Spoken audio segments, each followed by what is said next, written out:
Welcome back to Aggie Memorial Stadium in Las Cruces. Adam Young and Danny Nee with you. It is a beautiful evening for the 2017 home opener for New Mexico State. They're trying to go to 2-1. The Trojans of Troy trying to move to 2-1 as well. Good crowd expected tonight. Weather should help. It is 87 degrees, sunny. The wind should not be a factor as the Aggies play their first of 5 home games and their first of 2 straight at home. The Aggies will have UTEP next weekend. First things first, though, it's the Trojans, and Danny Nee, you have your keys to the game. Yeah, absolutely, Adam. So here's the way I've thought about this hard and long. There could have been a lot of things to focus in on, but here are the things that I think are very important in this game tonight. First of all, I think we really got to go with pressure. Last 2 games, we've really drawn up some great defensive schemes, and we've put some pressure on the defense, which has really helped the defense out quite a bit and put us in a good position. We have got to limit the turnovers. You got to make sure that if you're going to beat a good team, you got to limit the turnovers. Win special teams. I worry about this. We had a little lapse last year in Troy when we played them. Last week could have been disastrous, but I think this winning the special teams is going to be very important for us. Well, New Mexico State head coach Doug Martin thinks this could be one of his best teams yet. He's now in his 5th year at New Mexico State, looking for his 12th win. He finally has some experience. They don't have to start freshmen anymore. A lot of juniors and seniors are contributing for the Aggies this year. On the other sideline for Troy, it is Neil Brown, who is the 6th youngest head coach in FBS. He is only 37 years old, and what a turnaround it was last year for the Trojans. Only 4 wins 2 years ago. They won 10 games and a bowl game last year, and they're off to a 1-1 start in the 3rd year for Neil Brown, the former Troy offensive coordinator. We're getting ready for kickoff. The Aggies will receive to start things here tonight. There you see Christian Gibson for New Mexico State. It's going to be Bratcher Underwood to kick off to New Mexico State. And this is the Route 66 kickoff. If the Aggies return this kick for a touchdown, one lucky fan will win $10,000 courtesy of Route 66. Get your kicks at Route 66. Have to like this, Danny. The Aggies offense has been so good. They will start with the ball here tonight.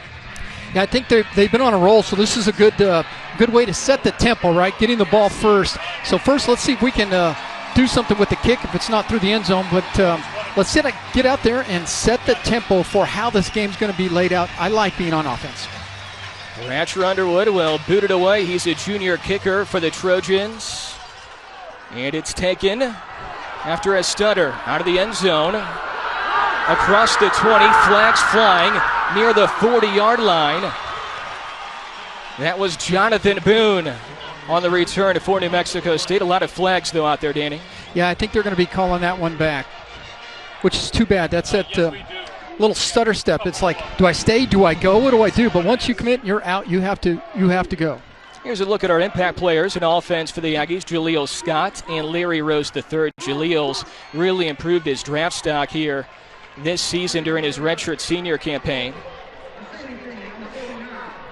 And for the Trojans, Sam Levy and Blaise Brown are 2 impact players.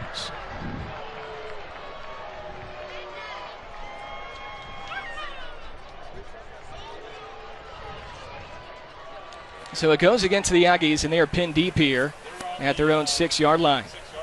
Tyler Rogers comes out for New Mexico State, and Rogers, a 3-year starter, off to an outstanding start to his final campaign. A 6th-year senior out of Peoria, Arizona. The Aggies have thrown it a bunch so far this year. In the shotgun as normal. Rogers in his end zone. In the flat, it is caught. That is Larry Rose III, who's been more involved in the passing game this year, Danny. Yeah, Larry Rose is second to leading on rushing and receiving. And when he comes out of the backfield, he's very tough, especially when you get him in open space. So you get the ball out to him, a little bubble screen, little quick pitch to him, and get him out there and see what he can do. Look for him to get some yardage tonight. That's a gain of 2 on the play for Larry Rose III. 2nd down and 8 for New Mexico State. Rogers looking to throw once again. He throws underneath. That one is caught by Jonathan Boone, who was on the return earlier. Boone had 2 catches for 25 yards last week. Sat out week 1, though, with an ankle injury. Yeah, Jonathan Boone has shown that he can produce, and so that was a good catch right across the middle there. And so they're going to be looking at a lot more zone this week, and so we'll see what Tyler can do with that zone, see if he can read where those creases are. Third down and 4 for the Aggies. First drive of the game tonight here at Aggie Memorial. Rogers to throw once again. This one in the flat. It is caught. Spinning is Rose. Not enough for the first down, though, and the Aggies will have to punt on their first possession. This Troy defense is young, but they're really, really good, especially in the secondary and on the line. Hey, John, one of the things I've recognized, too, in this last play is that they had some help on Jaleel Scott. So there was a safety that was cheating over all to the near side of the field, trying to keep an eye on Scott to make sure if you can take him out of the picture. So it could present opportunities for the other side of the field. Let's see if the punting game improves for the Aggies. Peyton Theisler has not been as good as he was during his freshman year. He punts it out of his end zone. Marcus Jones is near midfield, backpedaling to the 40. Great punt by Theisler. Jones able to get to the sideline, and he is pulled out over there by Cy Slater near midfield. A really good boom of a punt, though, by Theisler. Yeah, that was a nice punt right there. From the Troy perspective, they got the dynamic duo of Jordan Chun and Jamaris Henderson, who combined for 5 touchdowns last week. They're going to be up against Dalton Harrington and Malik Dumby, who have really turned this defense around, this attacking defense. Dalton leads the team in tackles with 23 and had a couple sacks in there. And Malik, big game at ASU, seven tackles, 2 sacks. He's really the wild card in there. Holding is called on New Mexico State on the return, so some extra yardage after the 45-yard punt by Theisler. It was a 10-yard return by Marcus Jones. So some really good field position for the 6th-year senior for Troy, Brandon Silvers, preseason all-conference selection in the Sun Belt. And Silvers has a pair of running backs, Jordan Chun and Jamarius Henderson. Now Henderson in motion. The carry goes to Chun, who's across the 35-yard line, inside the 35-yard line. They'll mark him down to the 34. 2 really good backs for the Trojans with Henderson and Chun. Yeah, Chun can push in there. He's a load, too, to bring down. And so I see the Aggies really got a bunch up on the line there. And they're going to see if, first of all, as Coach Martin has always said, you got to shut down the run before you do anything. So let's see if they can do that. Empty set here for Troy on 2nd down and 4. From the Aggie 34. Silvers takes the snap. Good pressure by Cedric Wilcox. It is caught, smothered near the first down marker. It was caught by DeAndre Douglas. Good pressure, though, by Cedric Wilcox. Yeah, we talked about getting pressure on him right away, and there was a lot of pressure on there, but that ball came out very fast. Brandon didn't sit on it. He had seen what the Aggies had done the last 2 games and got rid of it quickly. It was right at the chains, and it's good enough for a first down for Troy. Both head coaches, Danny, spoke a lot this week in practice and in the press conferences about the other team's quarterback and how quick the release is for both Rogers and also Silvers. Yeah, we just saw Shimad Lomax right there spy one, as they were trying to have the play action look this way and see if he was sleeping on the backside. He saw that thing and just about picked that. Trojans go with tempo. Play action. Silvers across the middle, complete to Sidney Davis near the 10-yard line. 3 Aggies right there, but another first down for Troy. They shouldn't have given that middle so easily in there, and they are going with tempo, and you'll see a lot of that, especially if they feel like the Aggies want to get in there and start changing up the defense, the player personnel that's going to be in there. They don't want them to do that, so they're going to go with quick tempo, and you see a pass right there across the middle. It's week 3 for Troy, and they have yet to throw a touchdown pass. Could they get one right here on this series? 3 out wide, the running back is Henderson. They go near side of the field. It is caught for a touchdown. That is Damian Willis, the junior from Meridian, Mississippi. Yeah, he's the number 1 receiver, and so we had talked about him a couple of meetings that we had that you have to keep your eye on there. We said there was no touchdowns thrown so far, but here's the first one here. 1-on-1 out there wide, and it just came in there. Had a nice little play where he came back on there. A little soft behind him on defense, and when that happens, you just can't get there to rip it out. Willis has been the leading receiver for Troy so far this year with 9 catches, 120 yards coming in. Point after try from Bratcher Underwood out of the hole, the backup quarterback, Caleb Barker.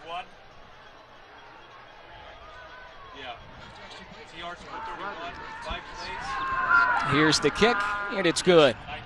So a really good first series for Troy after a strong defensive stand for their D. The Troy offense, which returns 99% of their offensive production from last year, they strike first. It's 7-0 Trojans in Las Cruces.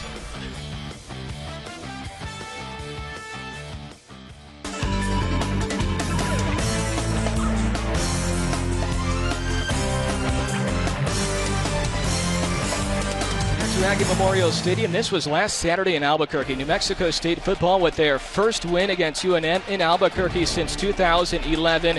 Huge win for the program, Danny. Yeah, that was a great pass right there. A tip, he kept his eye on the ball, and that was really the start of really just rolling out 30-5. That was a great, fantastic start for the Aggies. Final score was 30-28. The Aggies did allow 23 unanswered in the fourth quarter.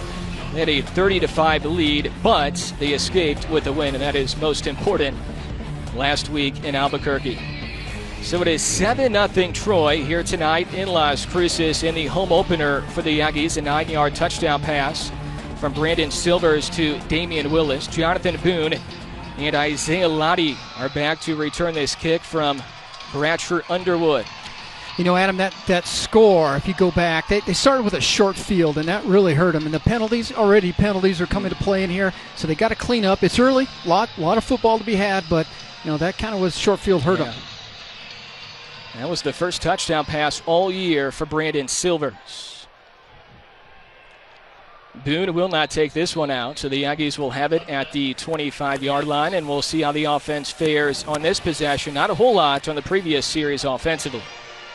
Yeah, it just kind of felt like it did not much rhythm there, right? So I had a couple of quick passes out to the sides. They're kind of feeling each other out and see what's going on, but expect a little bit more now that he's getting in the swing of things. One of the things we saw in that first series, though, was Rose in the passing game a lot more. Do you like that? I do. I like Rose in the passing game because you put him in open field, it makes it tough. So when he gets coming out of the backfield, someone's got to spy him and keep an eye on him.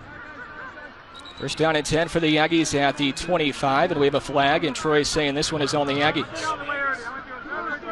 Offense, number 58, 5-yard penalty, still first down. Our referee tonight is Kevin Stein. This is a Sunbelt crew, and the Aggies are backed up some more. Well, just coming in 2 weeks, Danny, 16 penalties for 141 yards, and I know that's something we're tracking here tonight is the Aggies in their penalty. Some time here for Rogers. This one is caught by Jaleel Scott, who gets near the original line of scrimmage, just beyond it, close to the 30.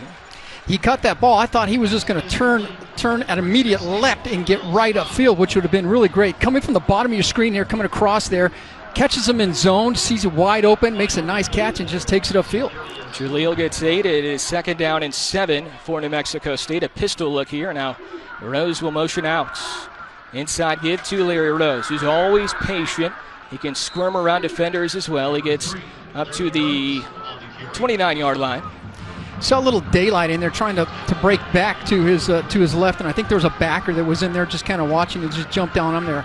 You know, if they can get him out in the open space and create some running pressure, then that'll really help with the passing game as well. Larry still hasn't busted for a long run yet this year, as long as 16 coming in. 3 wide receivers, bottom side of your screen. They loft a pass to the tight end, caught near midfield. That is Xander Yarborough, his first collegiate catch. Hey, Adam, remember we talked about tight ends in our little meeting this morning, and we said, hey, you know, it'd be great if we can get our tight ends in the game. And I said, yeah, you know, get him to kind of go to sleep, chip a block, and then sneak out of the backfield. That's exactly what that was. I like that play. That was a good catch. Aggies have 2 big freshman tight ends this year, Yarborough and also Bryce Roberts, who had a catch in week 1. Aggies going to the air a ton. Scott again, and this might be a loss. Jaleel Scott nailed right as he made the catch. And, you know, they're sitting back. Troy's sitting back in zone. There's not a lot of pressure. Didn't have a lot of guys into the pattern, and the only one that was open was coming across the middle there. But he's getting plenty of time back there, even though they're still starting to stunt a little bit more up front on the Aggies. 2nd down and 9 yards to go for the Aggies. Rogers talking to his first-year center, Jamin Smith. Rose the third is to the left of Tyler Rogers. The give is to Larry. Across midfield into Trojans territory. He's down to the 49-yard line. Maybe got 2 yards on the play. And it's going to be 3rd down and 7 for New Mexico State. You know, Troy's just not jumping on any fakes or looks or anything else. They're sitting in their gaps, and they're just waiting for Larry to run to him and then attacking. So you might have to try to spread him out a little bit more, which is what they're doing here with the open backfield. Aggies with 4 out wide, 3 on the top side of your screen. Plenty of time for Rogers. He pumps, he throws, has a receiver, and it's hauled in.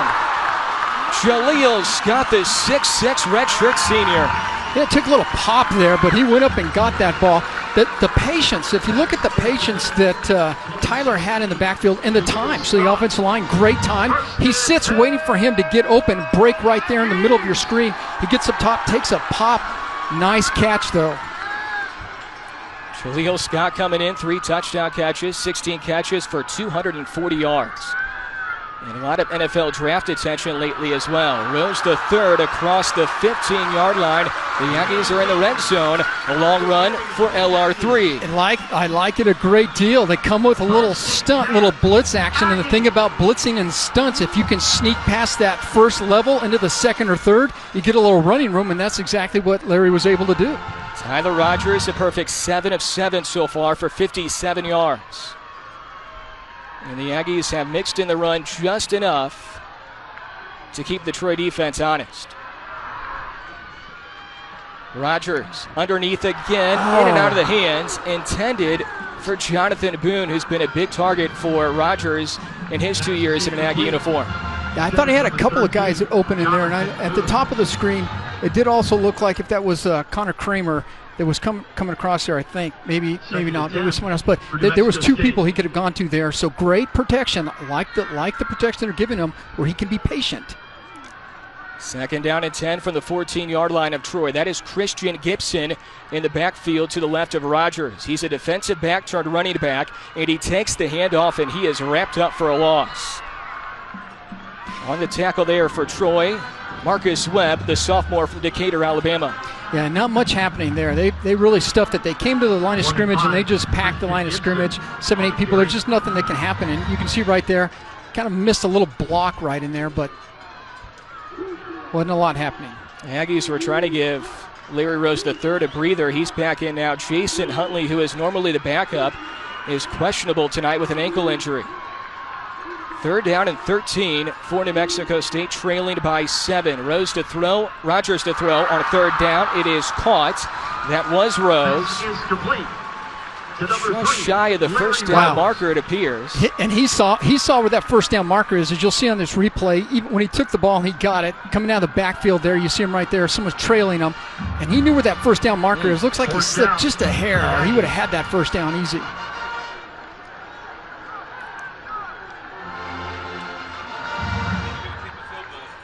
And the Aggies will come out for a field goal try. They marked Rose out at the 9-yard line. This will be a 26-yard attempt for left-footed kicker Dylan Brown, who is 1 of 1 this year, a 39-yarder last week. And his kick is true. So Dylan Brown, the transfer in from Phoenix College, native of Chandler, Arizona, finishes off the drive with a field goal. And the Aggies pull within 4. Pretty good series there for New Mexico State. Tyler Rogers has been sharp so far, and it's 7-3 Trojans a little over midway through quarter 1. And tonight for the home opener, the first of 2 straight home games for the Aggies, and tonight's game is sponsored by Memorial Medical Center. It's also the Stuff the Stadium game, the 2nd annual. Marty Amocha, the Aggies AD, did it 2 years ago. Had a good turnout. Good turnout tonight. And there's some buzz in Las Cruces and really nationally as well around this football program as they try to go to 2-1 and get 2 straight really big wins. Back deep for Troy, Marcus Jones, a freshman, and the Memphis transfer, Jamarius Henderson. It is taken by Jones. He's across the 20, across the 25-yard line where he's knocked out of bounds by Dalton Harrington. And the Wonder Dog comes out to get the tee. Well, Danny, Frank Spaziani is now in year 2 as the defensive coordinator for New Mexico State, and they've made some really big strides during his watch. Yeah, you know, it's nice to have at least the consistency of having a defensive coordinator come back for the 2nd year. He's dialed up some really good defense. You know, Malik came in and this money package he put in, and it's really helped out. But let's see if he can't dial something up now and get a 3 and out. Silvers to throw on 1st down. He has some time towards the boundary, looking for Willis, who caught a touchdown earlier. Incomplete. Good coverage there by Jared Phipps, the sophomore. Yeah, Jared Phipps, he's out there on coverage. That's one-on-one. That's nice coverage right there where he's pushing to the sidelines and pressure. Not so much pressure, but we're a little bit. He got rid of the ball fast. He's given up a little size, as you can see, but that was good position and great defense right there by Jared. 2nd down and 10 for Troy. Henderson in motion. He'll catch the pass from Silvers. Has a hole. Henderson across the 40. He is near midfield before he's wrestled down by the Defensive Player of the Week in the Sun Belt, Ron LaForce. Yeah, Ron comes screaming up, the Defensive Player of the Week. Had 2 picks last week, had some tackles as well, but let's see what happens here. Quick toss out. They didn't really have the numbers we do, but they kind of chopped a couple guys and got us off our feet, and you can't make a tackle if you get knocked down off your feet, so you got to use your hands a little bit more on that. But good, nice run right there for them. So many weapons for Brandon Silvers, the quarterback, to go to. He has 2 really good running backs. A lot of really good receivers, and he uses all of his receivers. Jordan Chun on 1st down. Gets a few yards up to the 50-yard line. Terrell Hanks comes from the top of the screen on that. He really came around that corner fast and kind of grabbed a shoelace or something that tripped him up. I think that's what you may need to do, is stop him in the backfield. 2nd down and 7. Quick pass caught by Tavares McCormick. He has a 1st down near the 35-yard line. McCormick, a senior from Biloxi, Mississippi. Yeah, quick pass out there. Terrell Hanks had to get out and try to help. He got caught kind of spine inside looking for a run to protect and had to run out there in a hurry. Gain of 15 on the play for McCormick and Troy. They're driving once again. Fake the handoff to Chun. Near side this time. McCormick again from the near side of the field. Terrell Hanks there to meet him. Right now, Troy driving it well. Yeah, they have a lot going on right now. That last little jailbreak screen really is where you're just going to throw the ball to the player in open space and try to pick up a couple blocks and see if you can't just create something there. We had the numbers and shut them down, but yeah, right now they really have it rolling. It feels like they have some momentum happening.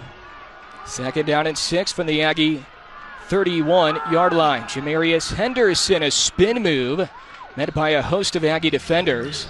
Among that pile was Ron LaForce again. Yeah, Dalton Harrington had him pinned in there and over pursued, and maybe it wasn't as much as over pursue as a nice little spin move in there that really created some extra yards. So it's 3rd down and 3 for Troy. 38% 3rd down conversion rate coming in. And they need the Aggie 25-yard line for a 1st down. Flag on the play. And this one may be on the Aggies. Offense. No, it's on Troy. False start on Troy. Judging by the Aggies' lineman reaction, it seemed like they thought it was on them. Yeah, I think it was our left tackle out there, Stephen, number 67. He moved, flinched a little bit, and instantly everyone showed where he was in there. That's a nice break for the Aggies to get that little twitch and push him back a little bit more. That was our Stephen Rousey, who was penalized 4 times in week 1. So now it's 3rd down and 8 for Silvers. Screen pass caught by DeAndre Douglas. He has the 1st down, breaks a tackle near the 15, and he's wrestled down inside the 5-yard line. We have some missed tackles at the top, and that's when you do, again, this little jailbreak screen thing that they just throw the ball out there and try to get a block. It knocks all the Aggie defenders off their feet, and you'll see that everyone gets knocked down, and you can't make a tackle in there, and it just makes it tough and got some extra room. They go to their workhorse, Chun, and he's in the end zone. A touchdown for Troy. The 41st career rushing touchdown for Jordan Chun.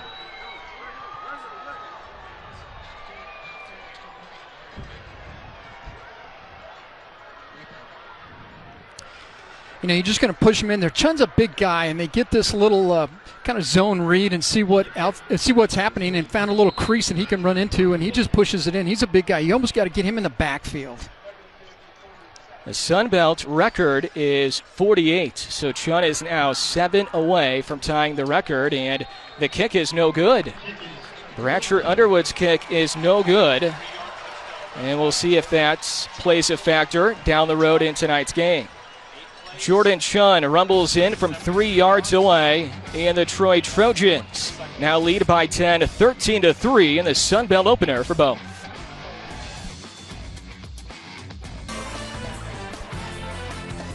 13-3 Trojans. A 3-yard touchdown run for senior Jordan Chun gives the Trojans a 10-point lead. A botched extra point, though, for Bratcher Underwood. Here's a look at the preseason poll in the Sun Belt. Troy picked 2nd after a bowl win last year, 10 wins last year. The Aggies picked 10th, but A lot of people are now talking about the Aggies, what they did last Saturday, and also, Danny, what they did in Week 1 against Arizona State. So if you redid the polls right now, I'm sure the Aggies would slide up a few spots. Yeah, I think so too. But I think right now, Coach Martin, he would be happy if we can just figure out a way to stop something on defense. But it's important to keep an eye on, well, who's where and who's doing what. But we need to make a run tonight. You know, looking back at that defense, our defense, that last series, you know, Adam, nothing but short passes quick. We haven't had time to get to the quarterback. This is Jonathan Boone, who backpedals in the end zone and takes a knee. So far, offensively, New Mexico State's looked pretty good. Tyler Rogers has been sharp. Rose the Third's had a few long runs. I know you wanted a touchdown in the last series, but still 3 points. Right. So they've done good. Converted on some third downs. That's good. Have some penalties that hurt us on some field position, but they're moving the ball. They're doing well, and I think they're going to continue to move the ball, and we'll see where that puts us. I think, you know, certainly not having Jason Huntley around, it could come into question just a bit. Tyler Rogers, 8 of 9 so far for 65 yards. Those are his season numbers coming in statistically among the nation's best. And he gives it to Larry Rose III, who's near the 30-yard line, upended at the 29. Fourth rush here tonight for Rose III, an All-American in 2015, and also the Sun Belt Offensive Player of the Year in 2015. They're still looking for him to break one wide open where he can really get into it, but he's a tough one to bring down to an open space. 2nd down and 6 for the Aggies. In motion is Isaiah Lottie. Rogers looking left. Another touch for Larry Rose. He has some space, and he has a first down as he's across the 35-yard line to the 36, a gain of 7 for Larry. You know, Adam, this is interesting. If you look at both offenses and see what they're doing, both offenses are looking to get the ball quick out of the hands of the quarterback. We talked about that just a second ago for Brandon, and you see the same thing here for Tyler. A couple times he brings these blitz stunts in, and Tyler's dumping that ball off in a hurry.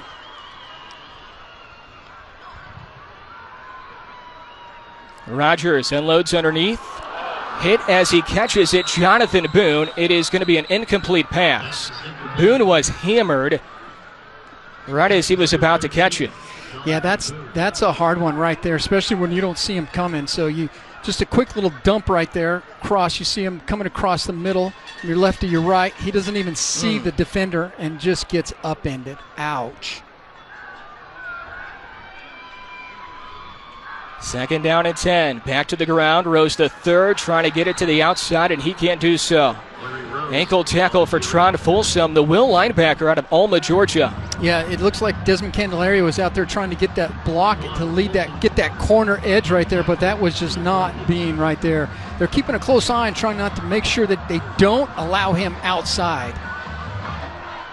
3rd down and long for the Aggies. They need their own 47-yard line. Empty set, 5 out wide. A lot of options here for Rogers. Pressure coming, though. He gets away from Callaway. Rogers still on his feet trying to make something happen, and he stumbles at the 39-yard line. So the Aggies will have to punt it away. He got a three-man rush, but he came in with a blitz, and so the little blitz kind of miscued on the line, and you'll see it right here at the bottom. He comes from the bottom all the way around there, and Tyler just has to scramble. It's just a 3-man, but when he finally breaks open in the wide open, although he trips, there was really not. I don't think he could have got there running. He would have had to throw the ball a bit. 2nd punt tonight for Peyton Theisler, sophomore from Phoenix, who boomed a 45-yarder earlier. Kicking to Marcus Jones, who's at the 25. He muffs it, then regains, and he's wrestled down to the 26. That could have been tragic for Troy. That would have been a nice break right there.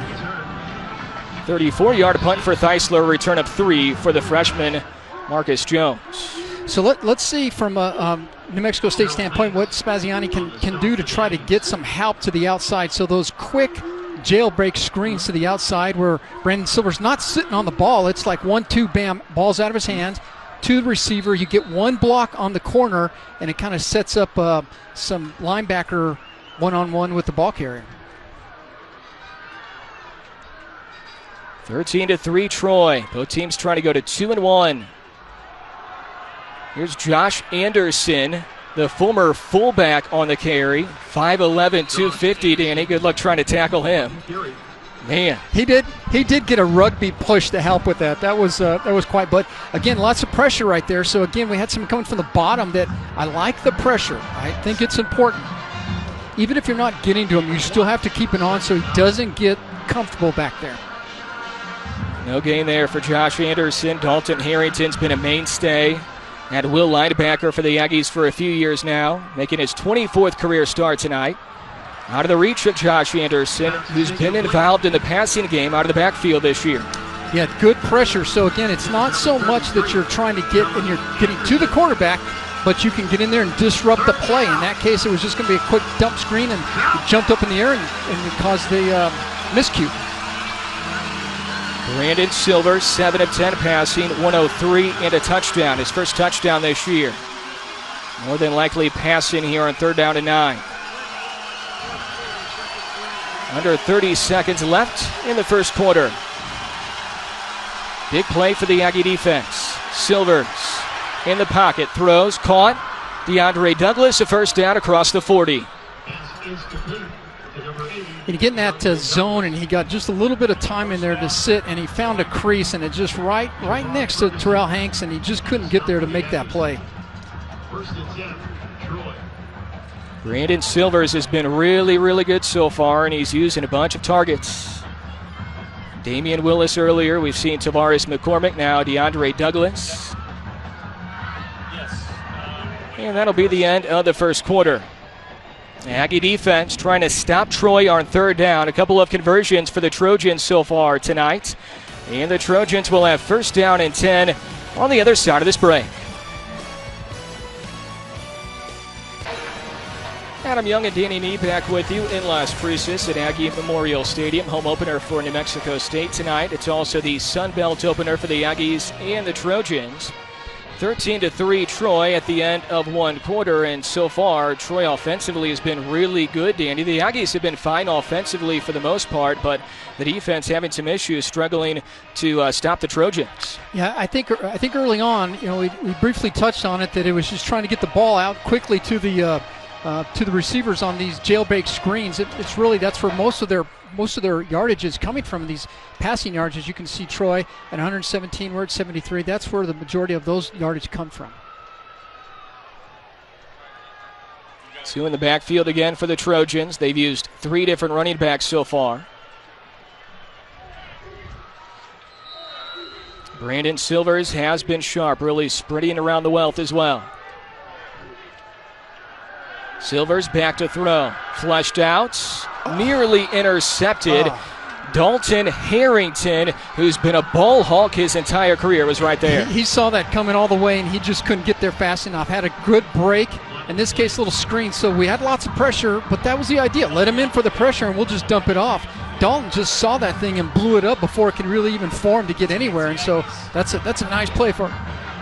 Number 2, 15 yards from the previous spot, automatic, 1st down. That'll move Troy 15 yards ahead. Another penalty for the Aggies, their 3rd. I think, yeah, that's killing us. We talked about, penalties watching. One of the things we're going to keep an eye on, and that one is tough right there.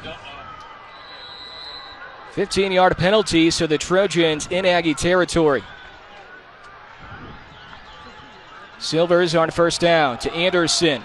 Anderson runs over the defender, LaForce, near the 25-yard line. He is a 5'11", 250 running back who's a converted fullback for Troy. And if you look at that play, it really started when we were coming off the edge and we just went too deep and they ran underneath there. There's tempo. And now Wilcox is there to stop Anderson.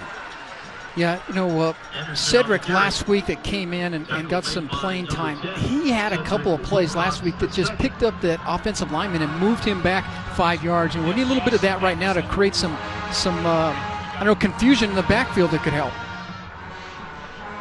No gain, 2nd down and 10 for Troy. Jamarius Henderson is tying his shoe. Now he's ready to go. 2 wide receivers set for the Trojans. The pitch goes near side of the field, and that's Jordan Shun. The Aggies read it well. Ron LaForce, who's been in on a bunch of plays so far. That's tough when you get one-on-one with with Chun on the outside there where you see LaForce quick pitch. He's coming up here. He breaks down right there near the end, and he didn't take it. He was going to be stiff arm. He's like, I'm just going to stiff arm him, and that was nice by LaForce to hang in there. 3rd down and 4. The Trojans 2 of 2, converting 3rd down so far tonight.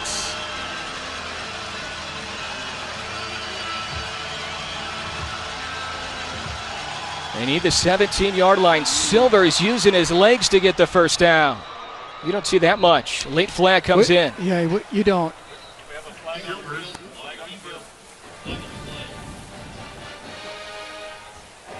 No, as they sort that out, we saw Dalton Harrington come screaming, and this is the second one. Dalton Harrington is usually a very secure, a good tackler in there. In fact, he leads our team in tackles. He came blitzing in right there. You see him 31. He came blitzing in and just barely missed him. I mean, that's good, but he still ended up with 15, 20 yards. And so he's got to make those tackles. If he has to break down, then you got to do that. You have to make that tackle. That's a really good read, too, by a 60-year senior quarterback when nothing was there. There are 2 Trying to fouls get the on first the down play. with his legs. Illegal block in the back. Offense, number 87. That penalty is declined. Holding, offense, number 11. 10 yards in spite of the foul. Remains 3rd down. They call it our Tavares McCormick, a wide receiver for Troy. And he can't believe it. Well, that's a break right there. You can see here the play right there. Here's one we're talking about where it just couldn't get to him. Dalton just couldn't make that happen. Let's see if we can make a stop here. He held Malik Denby. Troy needs the 17. Silvers caught by Douglas. Shimon Lomax there. And it's going to be 4th down for Troy. Shimon Lomax came screaming up in a hurry. Hopefully it looks a little short. Let's see what they do. It doesn't look like they're leaving. It looks like they're going to go for it on 4th here. You know, if you got a big old running back like you do and the line's doing decent, there might be a tendency to go ahead and go for it on 4th. This is a long 1 yard on 4th and 1. It's a long one. Jordan Chun, the running back, is 6'1", 235. More than likely going to him here. In motion is Douglas. Flag comes out. False start. Offense, number 54. Another penalty on Troy. Both head coaches, Danny, leading up to the game this week, had big issues with penalties, and that's continued tonight. Yeah, it has, and it's really hurt both teams when they're getting ready to put some points onto the board. And so this is it's a break for the Aggies, and we kind of needed to hear that because this has been a tough one to stop. But let's see if we can see. There's lots of movement. But what were they doing? It looks like it's going to be Chun to the right, which you probably thought already. 4 penalties on the Aggies, 3 on Troy.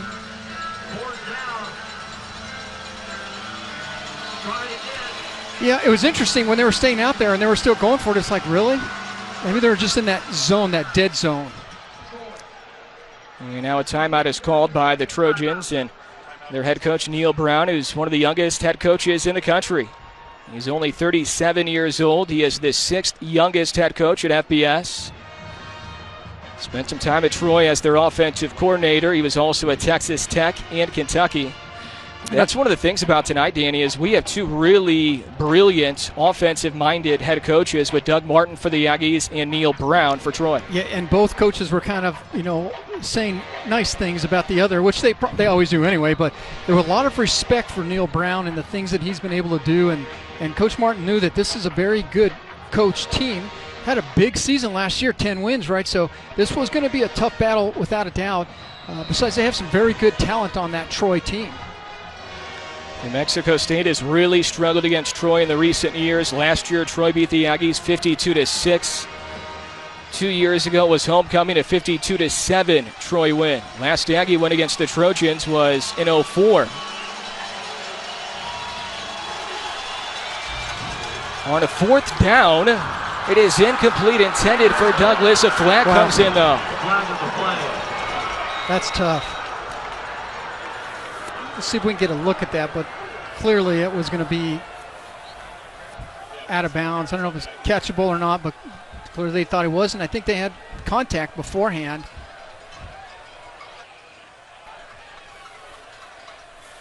That shows some confidence in your offense when you go for it on 4th and 7. Pass interference. Defense, number 22. 15 yards from the previous spot. Automatic. First down. Shabbat Lomax, who's having a really, really good sophomore year. That's too bad because I thought it was pretty good defense here. Let's see what happens. He had just a little bit of time, enough to get the ball off on that fade route, and that's what it has there. And I didn't see it. I don't know. I'll stay out of that one. I didn't see a lot. Maybe it was beforehand. Well, the fans here in Aggie Memorial got the replay on the video board. They didn't like the call. Yep. Automatic first down for the Trojans. That previous play was a fourth down play. Chun is stopped. Guess who? Dalton Harrington. Yeah, you know, Dalton Harrington is very solid fundamentally. So, you know, even those two, I'm sure he's was beating himself up saying, you know what, we can do this thing. So here he is coming in on a blitz again. He draws it up. He hangs on, grabs something. Do not let go. That's exactly what he did. That's a great job right there.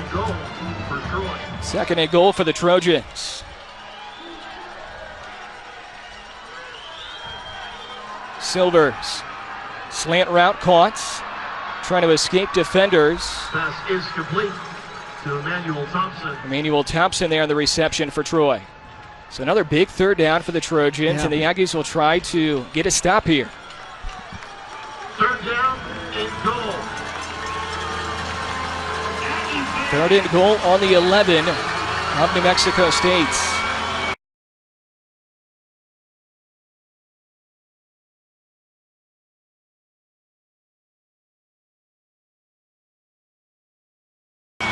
Troy 2 of 3 on a third down conversions. Empty backfield for Brandon Silvers.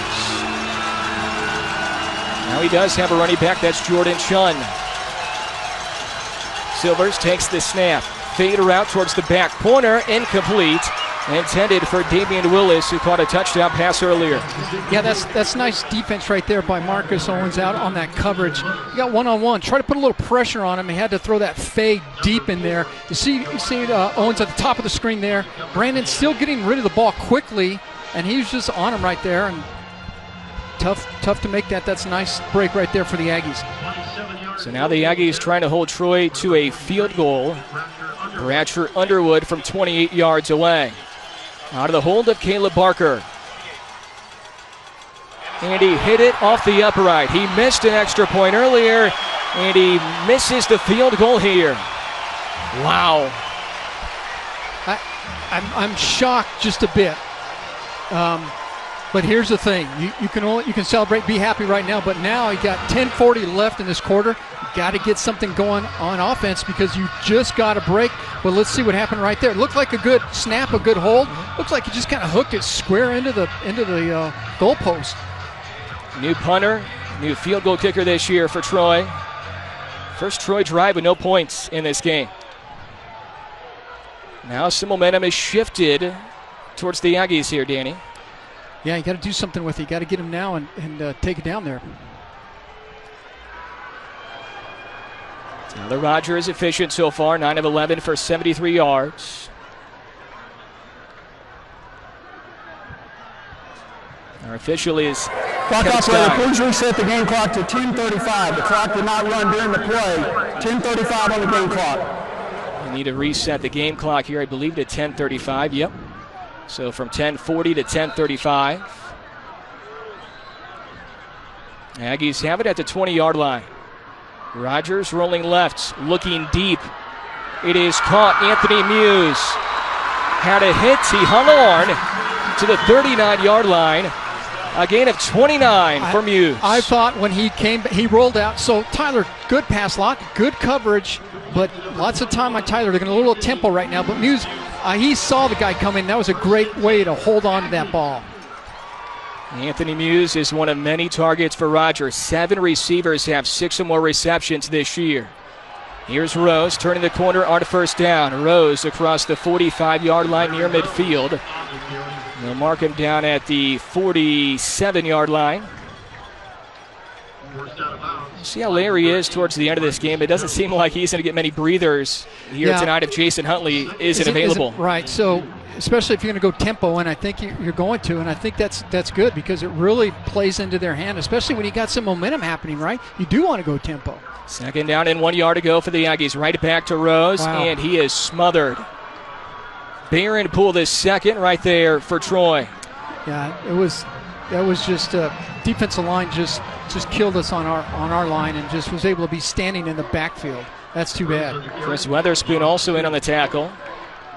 It's a loss of 4, 3rd down and 5 for the Aggies. Line to gain is their own 49-yard line.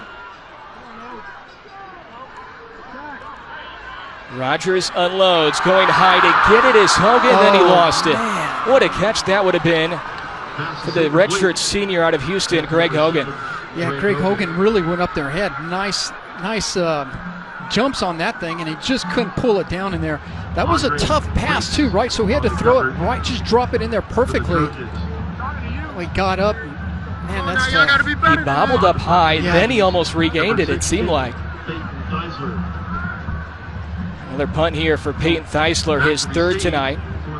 Freshman Marcus Jones back to receive it once again. Theisler's been busy with the Aggies trailing 13-3. Trying to angle this one towards the sideline. Jones near the 20-yard line is there to get it. And that's where the Trojans will start on offense. 13-3, Troy leads New Mexico State in Las Cruces. Big crowd tonight for the Sun Belt opener and also the home opener for New Mexico State. It's Troy football when we come back to Aggie Memorial. Adam Young and Danny Neepak with you. Aggie Memorial in Las Cruces, 13-3 Trojans early on in quarter number 2. Tonight's game is sponsored by Memorial Medical Center. The Aggies a little short-handed on defense tonight. Jaden Wright is out with a hamstring injury. I'm sure that plays a role. And Jaden left early in the season opener against Arizona State, has not returned. The hope is he's back for UTEP next week, but that's an all-conference guy in the secondary, Danny. Yeah, and you need him back because a lot of these passes are quick passes where you're in open field and you need someone to come screaming up there to make some tackles, and Jaden was very good at that, so they could certainly use him back in the backfield there. Jacob Wangwa left last week's game. He was good to go, though, for tonight. Ron LaForce has had to step up in the secondary for the Aggies. Quick strike caught. That is John Johnson at the 31-yard line for Troy. Again, a quick strike, 1-2, get the ball out in a hurry. You have Aggies coming in off the edge, getting their hands up high, and just can't seem to put a finger on it and get a little slant route in that zone, and he got some decent yardage. 2 running backs for Silvers to use. The one he uses is the Memphis transfer Henderson. Avoids a couple of tackles. A shoestring tackle by DeMarcus Owens at the 40, but good enough for a first down for Troy. Yeah, the pursuit on that from the backside where you have the line and backers kind of coming down the line, they just got balled up and everyone's getting chop blocking there and getting knocked down, and you can't get to the outside, and that's just creating these lanes for these guys on the outside to pick up some extra yardage. Massive substitutions here for the Trojans. Trying to keep guys fresh. They have a lot of receivers they can use. Empty backfield for Silvers, the 6th-year senior, 4-year starter across the middle to Tavares McCormick, and he's into Aggie territory. Yeah, it's a great read by Brandon. He saw the pressure coming from a blitz from Dalton Harrington and just picked up McCormick coming across the middle there, and you'll see it right to the middle of your screen, and Shema just couldn't stay with him on that. His head coach, Neil Brown, was displeased with the way he played in Week 1. Was better, though, in Week 2 against Alabama State. Jordan Chun checked at Josh Anderson for 5 yards.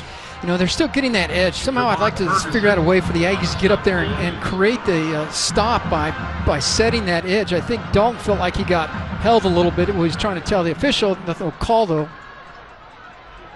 Silvers, quick to get it out again. Emmanuel Thompson has room on the screen pass. He's inside the 30, all the way down to the 27-yard line. So they had numbers. So they had 3 guys out there to R2s, and I don't care what you do with a quick pass on that jailbreak screen. If you get a decent chip, they're going to get big yards, and that's exactly what happened right there. Somehow you got to get out on those and not have lopsided numbers. And they go with tempo again. The chain gang was late to get back there as well. Josh Anderson is the running back. Douglas, Ledden, and also McCormick near side of your screen. They give it to Anderson on the carry. Anderson and Jordan Chun both have similar body types. Chun is 235, Anderson 250. They're both a low. Yeah. You know, Adam, I thought we would hear a little bit more from Scotty Bradley. You know, come back. He was out of UNM a little bit of the game, but I thought we'd see more of him. But in that last one, he was just over top, and it looks like they just run underneath that. So hopefully he can start getting some penetration in there. Silvers drops back, unloads underneath. Out of the hands of the running back, Chun. Good coverage again by Dalton Harrington. He's everywhere, Danny. He is everywhere. And the problem with it, what you need to do is you have to be able to play a little defense on the backside. So when he's got to him, it's great. When he hasn't been able to get to him, you have to be able to play a little defense. In that case, it was he got to the quarterback and nice defense as well. 3rd down and 6 for Troy. They need the Aggies 17-yard line.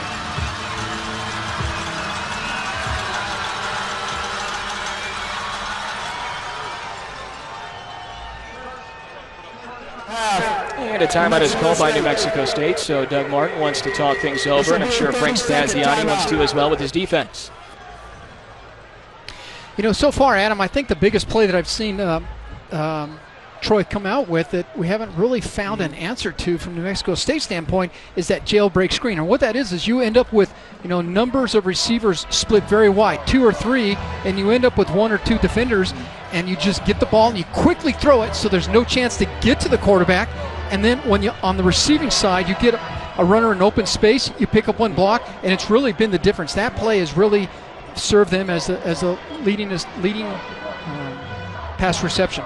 I know the first 3 quarters last week were a prime example of the improvement defensively, Danny, but even tonight, is it visible to see the improvements the defense has made? You can still see it, but here's what happens. This is game 3, right? So the first game, you see what we did with the money package, bringing in Malik. It's like, okay, everybody saw it. Second game, UNM makes some adjustments. Now we're on the 3rd game, so they're able to go back and do some strategic kind of moves to figure out, well, what do we have to do so we don't get caught with those guys in our face? But you can still see the improvements defensively, Adam, 100%. 3rd down and 6 for Troy. In motion is Sam Ledden to the near side of your screen. They give it to Chun on 3rd and 6, and he stopped shy of the 1st down, well shy, even shy of the 20-yard line. Dalton Harrington, as you said, he's everywhere. That's another nice stop in there. And yeah, I have to shake that off a little bit because that is a load that he just brought down. That's a hoss. And maybe Troy was thinking, okay, this is 2-down territory for us. It's 4th and 5, and the offense is still in the field. Yeah, a little confidence to this, a little bit. You know, 2nd time on 4th, it's like, stay out, we're going to go. Not a whole lot of confidence in their field goal kicker, Underwood, either. He missed earlier. Silvers on 4th and 5. He wants to throw, lofts it towards the end zone, incomplete, overthrows DeAndre Douglas, the junior from Madison, Alabama. Yeah, that's good coverage right there, and so that's confidence that you're just going to get out there one-on-one against Perkins and see if you can't just get a good matchup and go 50-50 ball, right? In that case, it came out Aggies. Turnover on downs for Troy. Pretty good field position here for the New Mexico State offense on the other side of this break. They trail Troy 13-3. Back with you here in southern New Mexico at Aggie Memorial Stadium. It's the place to be tonight in Las Cruces for the home opener for the Aggies, trying to go to 2-1. UTEP is looming next Saturday, and UTEP is struggling at 0-3. And a lot of Aggie fans think if they get this one, they could be 3-1 after next week. But first things first, the Aggie offense on the field at the 22-yard line. Rogers incomplete. Poked away by Cameron Melton, the Auburn transfer. Some of the fans want to pass interference. Yeah, I think a lot of the fans were looking for that pass interference in there. I thought he was going to throw it short underneath, but certainly that was a nice pass that was in there, and looked like it. I know it couldn't see, but it was a close call. Jaleel Scott was the intended target. Rogers has thrown a lot again tonight. 114 passes in the first 2 weeks. This one is caught near the 25-yard line to pick up a few. Jaleel Scott again. We saw a little bit of this last week with UNM, where you throw that out, and I think it really lends itself well to kind of the double move on that. Now the hard part with Scott, you can see a safety that's kind of over top helping as well. So they go to the double move on the top side at some point. 3rd down and 6. Rogers has plenty of time. Crossing pattern caught by Jaleel Scott as he targets him again. Did he get tripped up? Stay on your feet. He did, yeah. That's a nice pitch and catch right there, and that was nice time. The offensive line have struggled just a bit. You can see the movement up front there, but they pick up their blocks nicely, and you see Scott coming across the middle there. Nice catch. 1st and 10 Aggies from their own 40. Rogers very vocal during his senior year, as you can see him signaling towards his O-line. Rogers, 1-step drop to the sideline. It is caught. Drew Dan trying to stay on his feet as he crawls towards the 1st down marker at midfield. Yeah, I like what Drew Dan did there. Got the ball quickly, turned around, and was trying to make one quick move and get going there. And so that's a nice play right there. 8-yard pickup, and it's 2nd down and 2. Rose the third, the running back for the Aggies. Hasn't been used a ton in the running game, a lot in the passing game tonight, though. Motions out to the left of Rogers. 2 receivers, bottom side of your screen. That's where Rogers goes, and it's tipped, incomplete, nearly intercepted. Wow. He was going to Drew Dan again. Yeah, we saw that last week, Adam, right? We got a tip ball in the middle that gets picked off, and so that's kind of a scary one there. I did notice here recently that when we get Rose in the backfield, you got 4 guys up on the line of scrimmage. When you end up with an open backfield or an empty backfield and you got 5 receivers wide, there's usually only 3 guys up front there. And so this one you kind of see just a quick toss that almost caused a problem. Rogers has thrown to 5 different receivers. This is a direct snap to Larry Rose III, and it's a poor one. Jamin Smith sent it over the head of Rose III. Danny, I have to wonder if it's tough for Jamin to adjust from Rogers, who is 6'3", to Rose, who's 5'11". That was a direct snap. That was a direct snap, and so is there a difference? There is a little bit. Well, I think there could a lot of been. I think if that was Tyler, I think he might have got that. What do you think? Yeah. And I know Jamin knows who's behind him, but it's tough to adjust. Yeah, that's tough. So now you end up with 4th down as opposed to picking up that 1st. I don't recall the Aggies going direct snap to Rose at all during Larry's tenure. Theisler boots it away to Marcus Jones. Calls for a fair catch at the 41-yard line. Under 3 minutes to go in Las Cruces here in first half action. 13-3, the Troy Trojans have a 10-point lead on New Mexico State. The Troy offense and quarterback Brandon Silver is on the field when we return.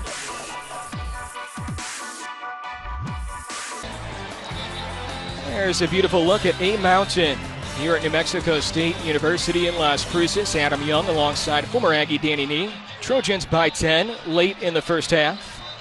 Well, the Aggies almost swept the Player of the Week awards this week in the Sun Belt. Tyler Rogers was named the Offensive Player of the Week, and the big surprise, Danny, was Ron LaForce, a JUCO transfer who got 2 picks at UNM last week, and he was the Defensive Player of the Week, and he's been pretty active again tonight. He has. He's got a lot of playing time in there, and it's like next man up. He got a few injuries, and this is a chance for someone to get their break, and he got a break and made the most of it. Player of the Week, and Tyler, we already talked about what a great week he had last week. By the way, on that recent direct snap to Rose III, the Aggies lost 24 yards on that play on the snap from Jamin Smith that sailed over Larry's head. Brandon Silver has looked good here tonight for Troy. Pass is caught by Emmanuel Thompson, who wrestles up near midfield. DeMarcus Owens there for the Aggies. Malik Demby was in the tackle as well. Yeah, so here goes tempo right now, right? So they're going to try to get something in here before half with 2:43 to go. They're going to try to quickly move down the field. Handoff is to Chun, a power runner who's tripped up across midfield.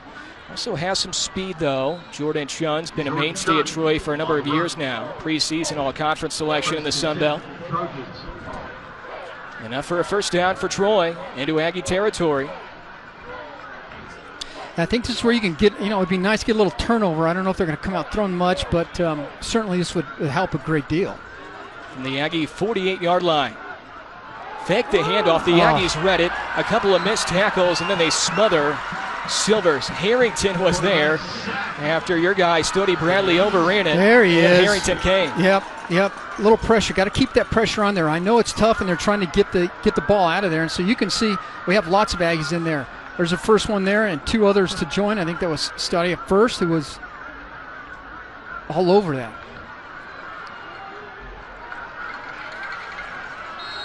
Five-yard loss, 2nd down and 15, and a timeout is called by New Mexico State. This will be a 30-second timeout.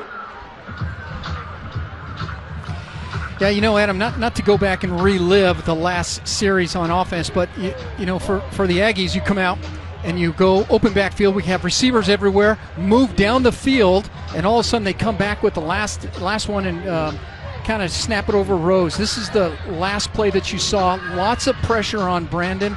Nothing doing there. I think Spaziani's got his hands full. It's still hard because Brandon, how many times have we been this close to him and just can't get to him? But that's a good job right there. We didn't see this type of pressure last year from this Aggie defense, and they made an immediate impact in week 1. They had 7 sacks in the season opener. They only had 11, Danny, all of last year, and they're already at 9 now this year, which is really impressive. It goes to show what Frank Spaziani is doing, what he is teaching is working, and right now he has the personnel to do these types of things. Troy back on the field after the Aggie timeout. It is 2nd down and 15 for the Trojans.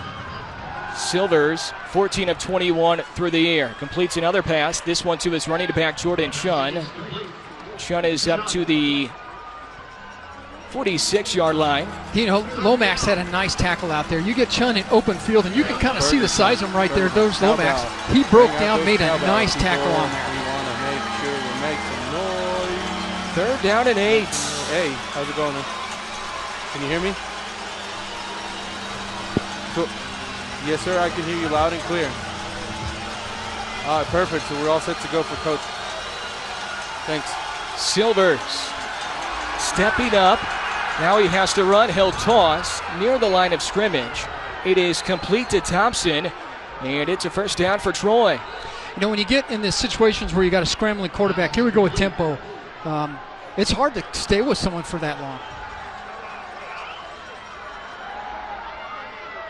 Swings it outside to Thompson again. A flag comes in on the backside of the play. That is that same play that we've talked about. Flags on it, but they have the numbers. It's 3-on-2, and somehow we got to figure out how to get someone else out there to get the numbers that are, 3-on-3 at least.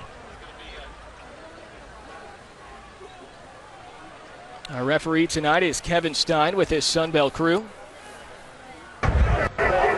Personal foul, chop block, offense, number 80 and number 11. 15 yards on the spot of the foul. Replay 1st down. Penalties, Danny, continue to mount on both sides. Yeah, both sides, they'll kill you every time. Every time you think you're rolling and you have to march it back, and got a Troy player down too.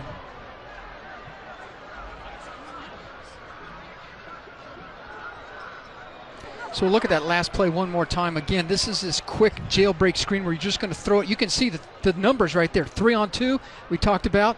And let's see, I don't see what happened. Maybe he just got tangled up in there. That play right there has been their lifeline tonight. And so that one for sure, Coach Spaziani is going to have to figure out what do we have to do to get 3 guys out there because we're outnumbered. You know, it's just pure numbers right there. By the way, Adam, one other thing. On those quick plays, if you can find a way to break free and stand between the receiver and the quarterback, you can. That's pick 6, and Brandon threw a pick 6 last week, so it's something you have to think about trying to get up there as fast as you can. That was Tavares McCormick who was limping off the field for the Trojans. Long way to go for Troy. Underneath, was it caught? It might have been dropped there by DeAndre Douglas, and it's incomplete. Pass is incomplete. Intended for Douglas. So let's take a look one more time and make sure they comes across the middle there. Yep. Clearly didn't happen. 2nd and long here for Troy. Line to gain for them is the Aggie 23-yard line. And right now they're at the 45-yard line. 2nd down and 22. Flags come in again. This one near the line.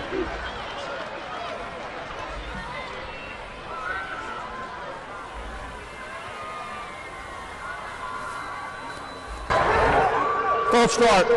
Offense, number 67, 5-yard penalty. Stephen Rousey again, he's penalized twice. Well, part of that is Coach Spaziani. And see what's happening is Coach has got a lot of guys jumping into gaps, out of gaps, and so he's trying to figure out where the guy's coming from, and you end up twitching just a little bit. He's a first-year left tackle who took over for Antonio Garcia this year. Antonio Garcia was a third-rounder. So big shoes to fill for Stephen Rousey, the senior from Chicago Heights, Illinois. They run it with Jordan Chun. Makes a couple of tackles and gets down to the 40-yard line. He is a bulldozer for a running back. He is, and the best thing is just get down low and hold on for dear life till help comes. And with 34 seconds left here in the first half, a timeout is called by head coach Neil Brown in Troy. I'll give some credit here to the Aggie defense during this series, but also Troy really hurting themselves with these penalties. This could have been a really good drive for them, and it still could be, but they've been pushed so far back. Well, so the other thing with 35 seconds, you're right, Adams. With 35 seconds left, though, it's still important that you don't let them in field goal position. Even though they've had some trouble kicking the ball, you still don't want to give them a chance of that at the end of the half.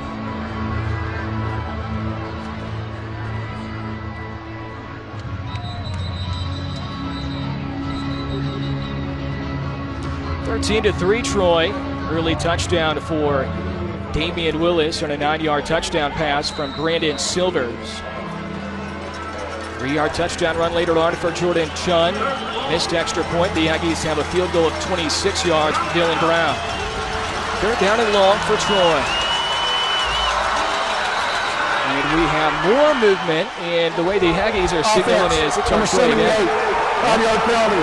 Still third down. Oliver Sukup, linebackers coach, is trying to rile up the crowd on the Aggie sideline. The crowd is playing a factor here tonight. Third down and 23 for Troy. The original line of scrimmage is the 34. They need to get to the 23. Trying to hop over a defender is Thompson, and it's going to be fourth down. And decision time here, Danny, for Troy. This is not field goal range for them. This would be a 57-yarder. So do you punt it or do you just go for it? Now, if you go for it, you give the Aggies really good field possession. With the clock moving, though, 15 seconds left. So we'll see if Troy does anything. I think they're just going to sit on it. Clock's moving. Take it to the half. Neil Brown right there next to one of our officials. And he'll call a timeout. So what this can set up here for Troy is you go towards the end zone. You have one play. It's fourth down anyway. You're going to take out the rest of the time in the first half. Right. Throw it deep. Try to get man-on-man. Try to get a 50-50 ball in there and see where that kind of takes us. And a lot of things can happen. You get a penalty. We saw that in the early on in the game. So Neil Brown. Did you see how calm and cool he was? He felt like, okay, I got this under control. It's kind of been a funny game, Adam. 13-3. It just feels like it should be more points, and there's really not that many. We haven't seen many times where the Aggie offense goes into the locker room at home with only 3, and that looks like it's going to be the case here tonight. But now the defense can carry the load. The defense can help you win some football games. That wasn't the case in years past. Right. That could be the case here tonight. Yeah, hey, and 13 points. The defense has done their job in the first half, I think. And so you got to get back to the offense and figure out how you're going to get points on the board. Troy scored on their first 2 drives. This could be the third straight empty offensive series for them. It's fourth down with 2 seconds left. Now the Aggies will kind of with the timeout of their own.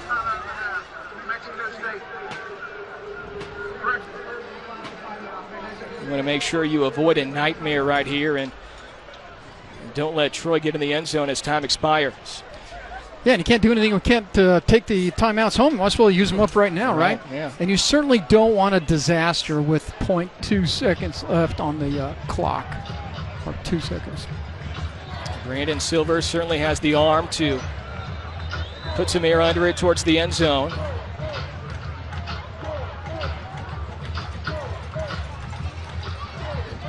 From the 40-yard line with 2 seconds left.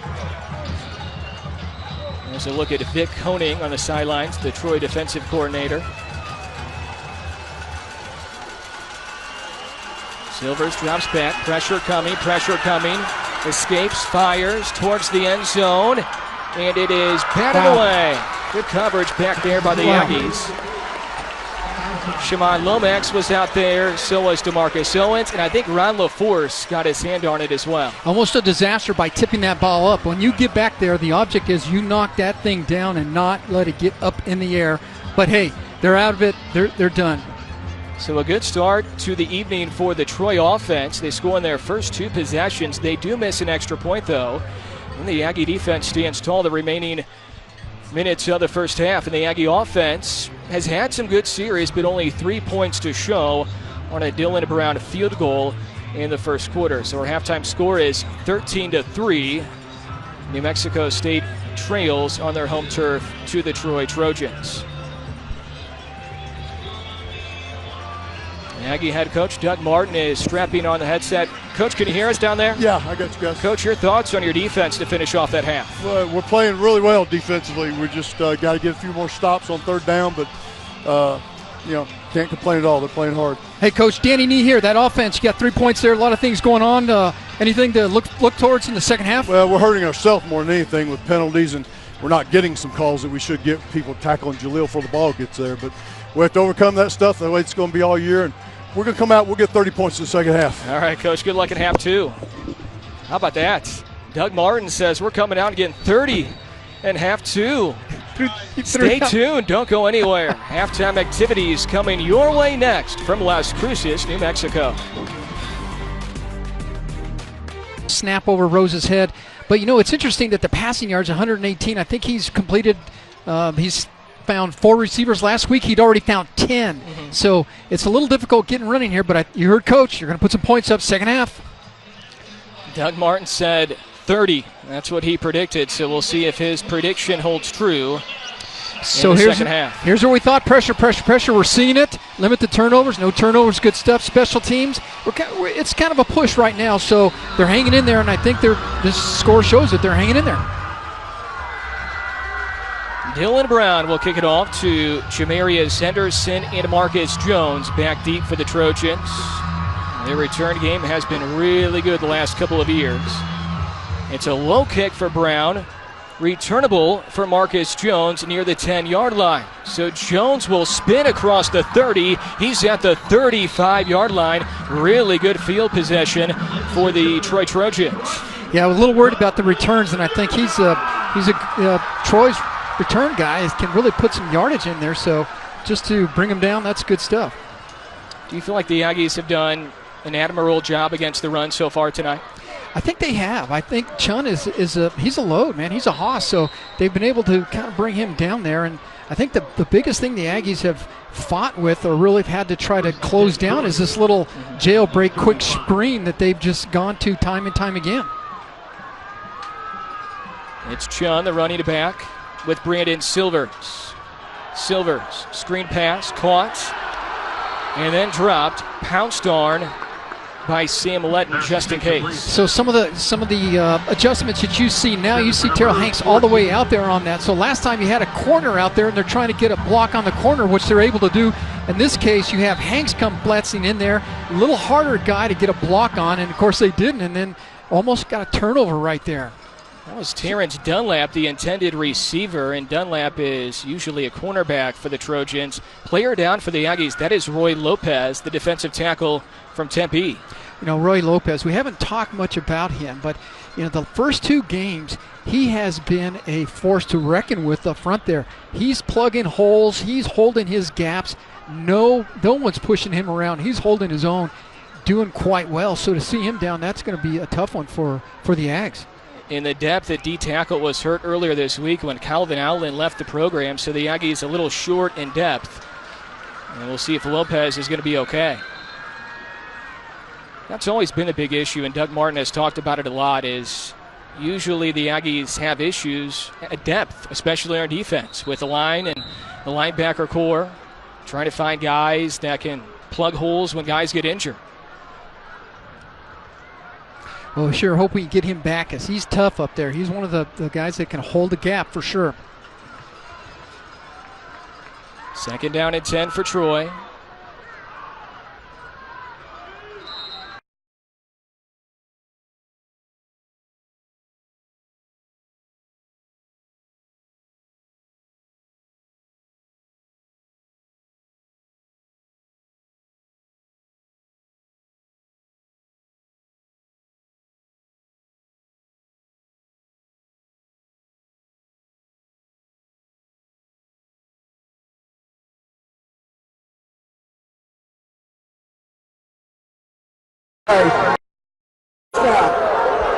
And it's on to Marcus Owens.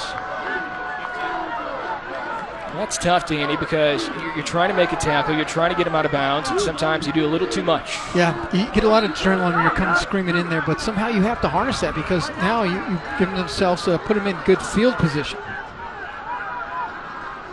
At the Aggie 43-yard line. Ball carrier is Chun. Chun darting ahead across the 35-yard line near the first down marker. See if it's enough.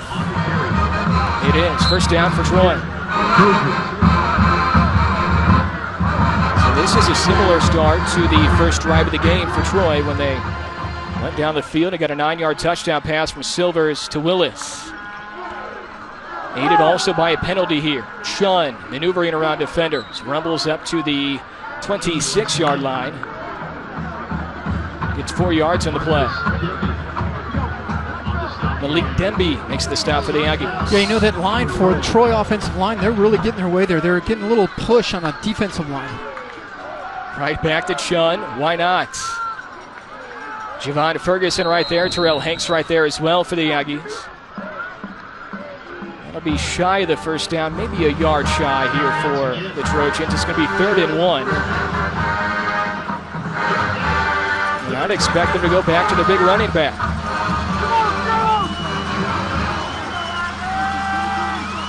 Jordan Chun, 6'1", 235 senior from Gurley, Alabama. It's a quarterback sneak by Silvers, and he gets it. First down for the Trojans again. Brandon Silvers is a big guy too. He's 6'3", 219. Yeah, he's a big guy, and you just lean on that offensive line. I'm not sure there's much you can do about that. Troy going with tempo. First down and 10. We're at the 23-yard line. Henderson. Inside handoff. Henderson still on his feet, and he's tripped up inside the 5-yard line, and he's pumped up. Lots of blocking up front there. So you see hat on hat, but you also see a lineman coming into the picture right there on LaForce. I think it got the block on him, and he just pushed it all the way down inside the 5. Henderson shows a lot of emotion. He had to sit out all of last year after transferring in from Memphis. And Henderson is in the end zone for the touchdown. 3rd this year for Jamarius Henderson. Regular, go!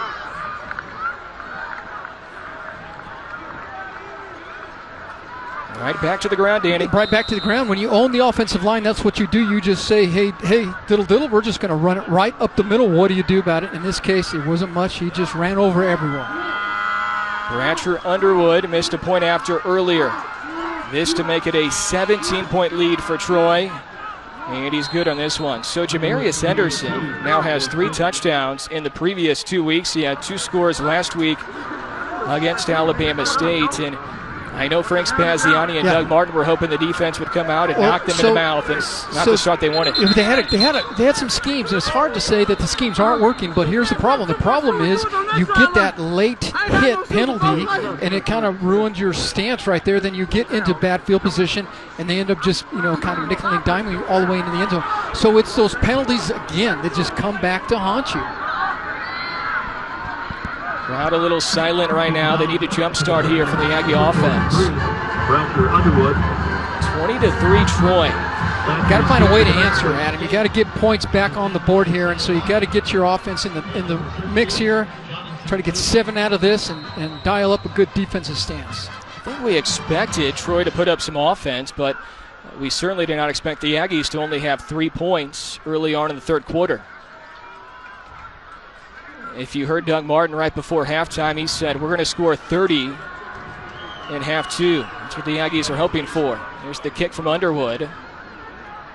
Returnable for Jonathan Boone. And Boone is tackled shy of the 20-yard line right there on the stop for Troy is Tron Folsom.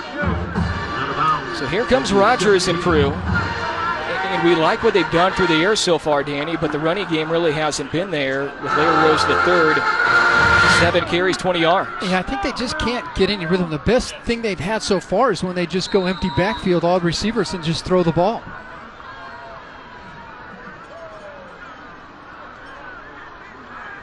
Tyler Rogers so far, 13 of 18 for 118. No touchdowns, of course, no picks.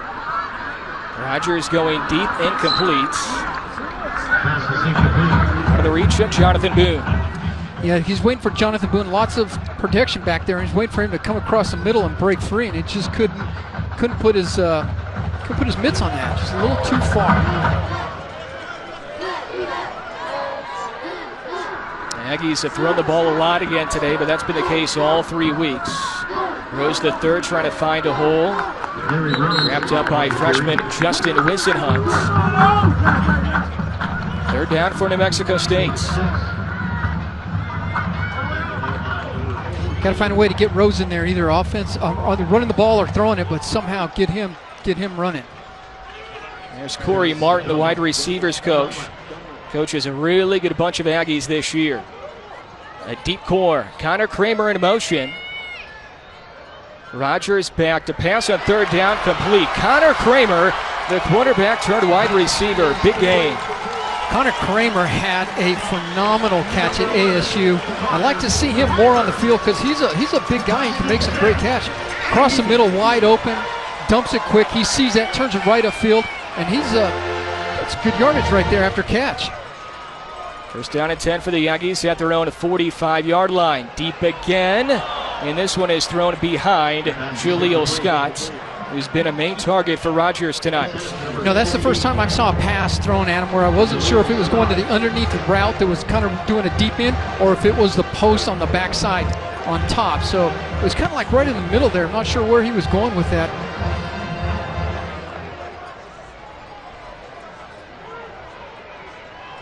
Second down and 10 for the Aggies. Rogers in the shotgun. 2 receivers top side of your screen. He has Rose, doesn't use Larry. Goes to Greg Hogan near the sticks. Pushed back a little bit. Forward progress, though, to the 45-yard line. It's good enough for a first down. Wasn't sure he was going to make the first down. That's kind of awareness of where you are on the field so you can get to the first down, get to the open spot, and then sit down in there and let Tyler hit you. Greg Hogan's battled a rib injury this year. 2 catches for 9 yards in week 1. Did not play last Saturday. Rose, the ball carrier, on first down, and he is wrapped up. Tron Folsom, the sophomore linebacker again. You know, it just feels like there's just one guy they just can't get by so he can get the edge there. So there's a couple blocks that were made very well, and so he just can't get to that edge and break it. 8 carries, only 26 yards for the All-American Rose III.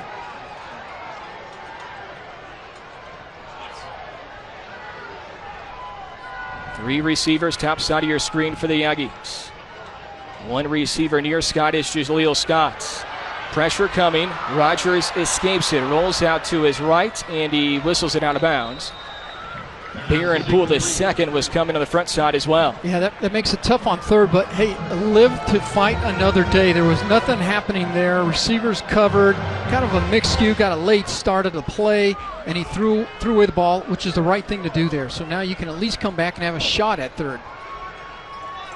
There you see it. The Aggies are 4 of 9 on a third down tonight.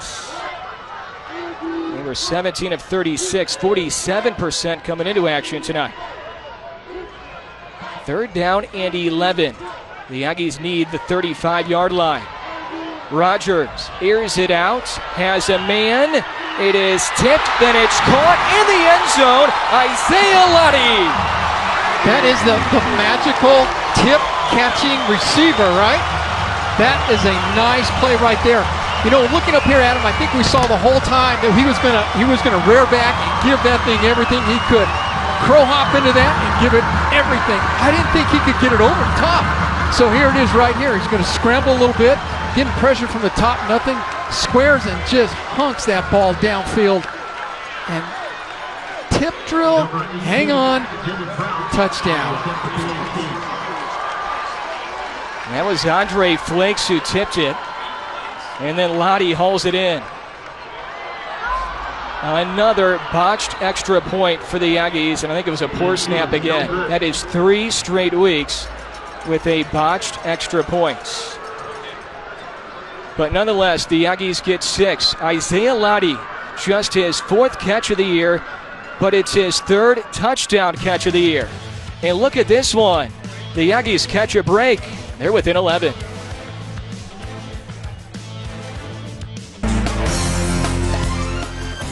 The Aggies get 6. An impressive touchdown catch by Isaiah Lottie, his 3rd score of the year, 46 yards away from Tyler Rogers, his 8th touchdown pass of the season. But the Aggies botched another extra point. I don't think the snap was that bad. I was just going to say, well, 3 things, right? You need to snap, hold, and kick. In that case, I think it was a decent snap. It wasn't like right to the front side where the play is, but that's Kramer down there, I believe, and he's got hands. He's got to catch that thing, right?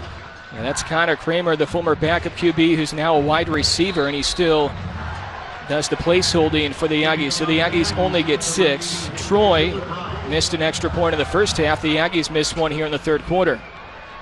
And Dylan Brown will kick it away to the Trojans, hoping to send this one through the end zone if he can. Troy had a returnable kick on the previous play. Marcus Jones backpedals backside of his end zone, and he has to take a knee here. Much better there for Dylan Brown. That's how you do it.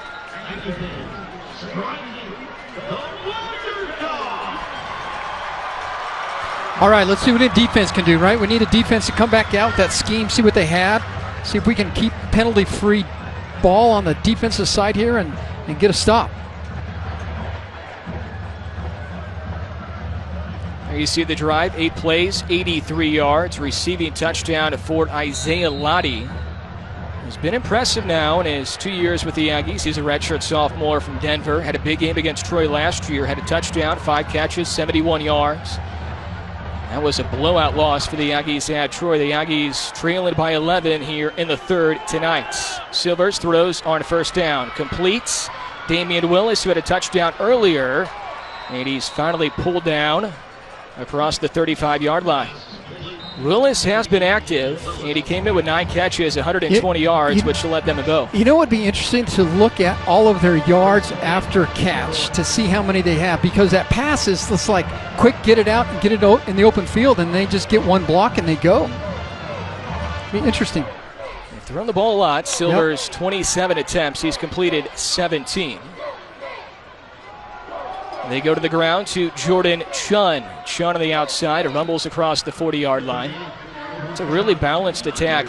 I think you'd be hard-pressed to find a much better balanced offense in the Sun Belt than Troy. Yeah, I think you're right. You know, when you got a good running game like they do, you can come back out and you can pass the ball around. In this case, they have a lot of quick screens, but still, it's a balanced attack, Adam.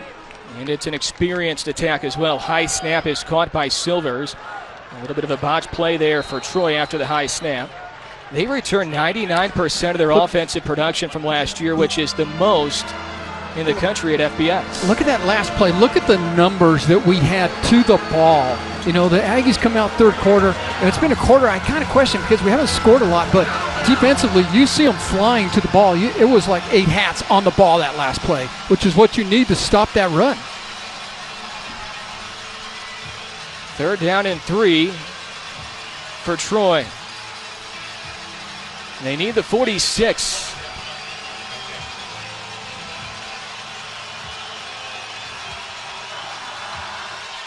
Silvers will throw. Incomplete.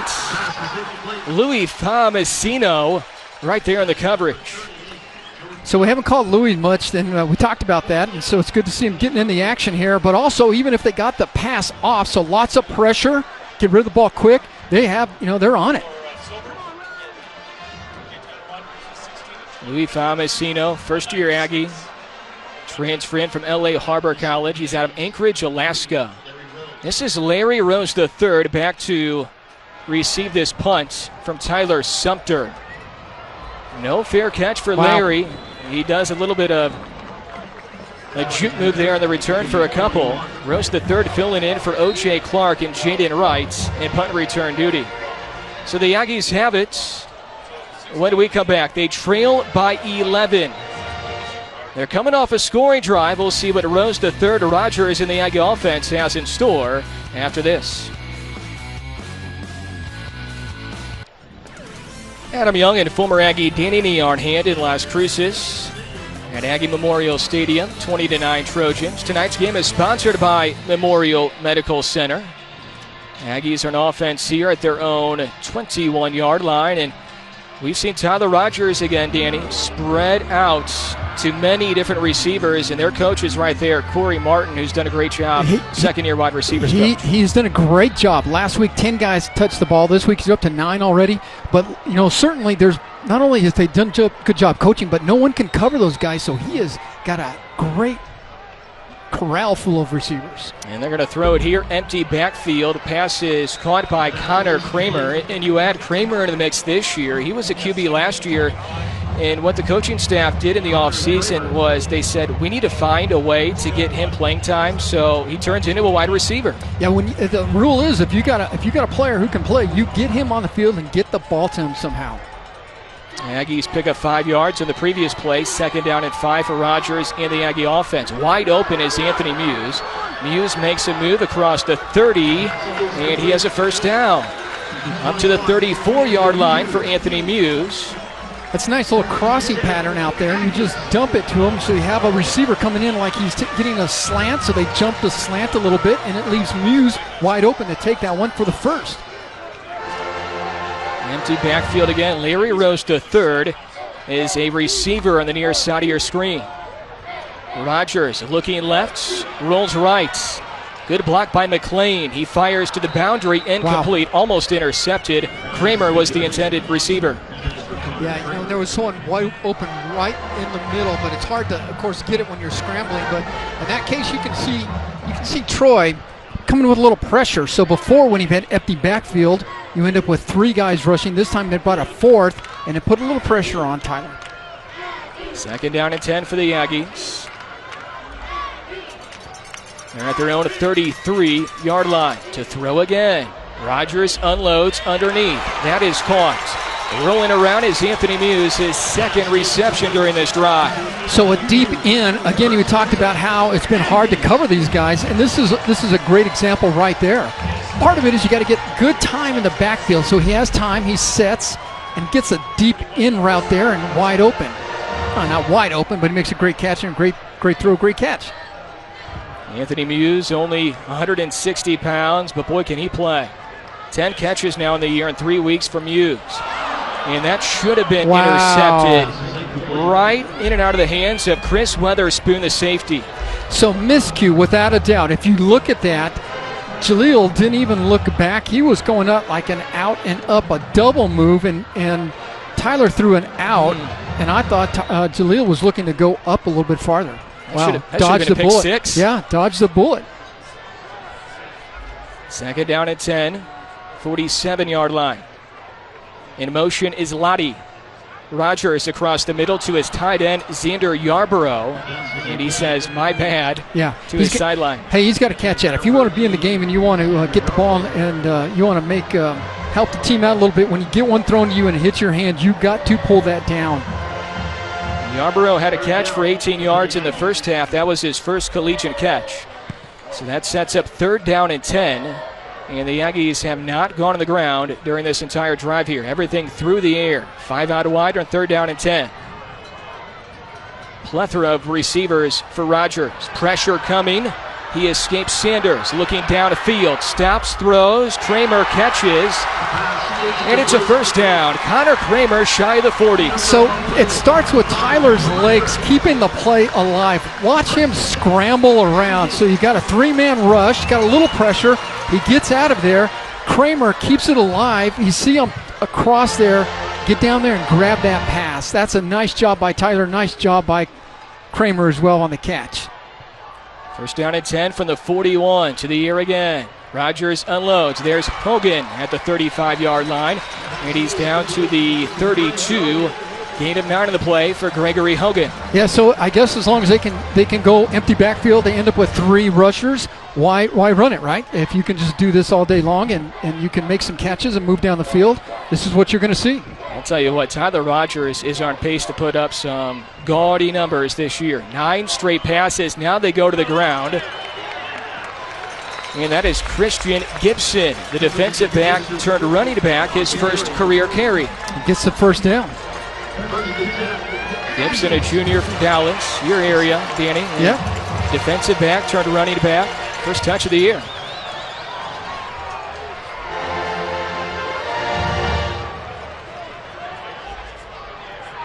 Rose, the third back in there. Rogers looks to Larry. Fires across the middle. Drew Dan. Everyone is getting involved. 3, 4 guys in the pattern, and I saw 2 guys that were open. That's a nice catch right there. But it does start with the protection in the backfield, and Tyler just feels comfortable in there, looks like, right? Look at him, look around the battlefield to see the open guy, reading who it is and just getting it off. All very calm. Impressive drive here for Rogers in the Aggie offense, trying to make this a 1-possession game. Streaking across the middle, Isaiah Lottie again, and he's down to the 5-yard line. Pick up a 15 for Lottie. Yeah, that's nice. You got 2 receivers, 2 Aggie receivers going deep, so they're flying them out of there, and it's creating an opening right across the middle, so you just dump it in the middle and let them go get the yardage. And now I'm sure the Troy defense is thinking maybe they're going to run it here, but maybe not. Yeah, little tougher here when you get into the red zone on throwing it. First and goal from the 5-yard line. Fader out, they go to Jaleel Scott, and he hauls in another. Touchdown Aggies. But why run when you could throw the deep jump ball to Jaleel Scott and let him just get up there and get it? Adam, the good thing about this, the hard thing to do in my mind, is trying to make a pass that's high enough, not too high, but it's got to get over the defender, right? And let Jaleel get up there. So let's see what he does. Tosses it up high. Oh, that's a nice pass, and way to get up Jaleel. What a drive there for Tyler Rogers, too. Just enough touch on that one to put it right where Jaleel Scott wanted it. And it's a 4-point game, 20-16. New Mexico State has scored 13 unanswered. And this time they go to the NFL draft prospect. Jaleel Scott hauls in his 4th touchdown pass of the year. He's 6'6", 215. And next year he could be playing on Sundays. Scott 5 yards away. Aggies within 4.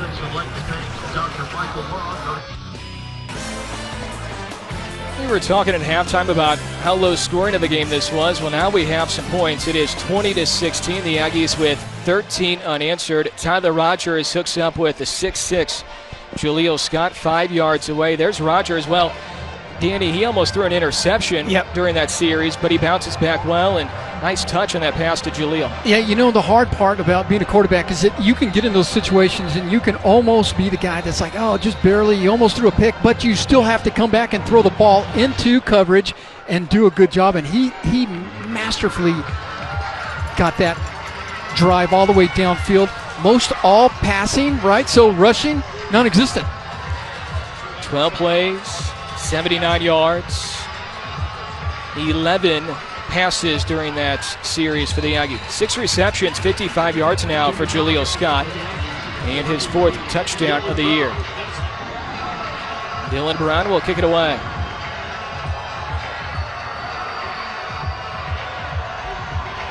It is still Henderson and Jones back deep for Troy, and a good kick again for Dylan Brown, and it leads to a touchback. So much better here in the previous 2 kicks. Well, if your defense makes a stop here, has a good defensive stand, you get the ball back, trail it by 4, you have the chance to go ahead. Yeah, it's on your defense now, right? So the defense did their job the first half. They really dug their heels in well. First half they come out, cap penalty, cost them a little bit, but now let's see if they can dial it in and really puts a little pressure on there and stop that little sprint quick pass. That's the one that's been killing them. But this could be one you have to be careful that they don't pump that and do a double move up the side. Roy Lopez is back in there at D tackle for the Aggies. He left earlier in the quarter with an injury. That's good news for NM State. Silvers takes the snap, hands it off in the belly of Jamarius Henderson. Aggies try to ankle tackle him, and he gets a few more yards as he breaks away from the Demby attempted tackle.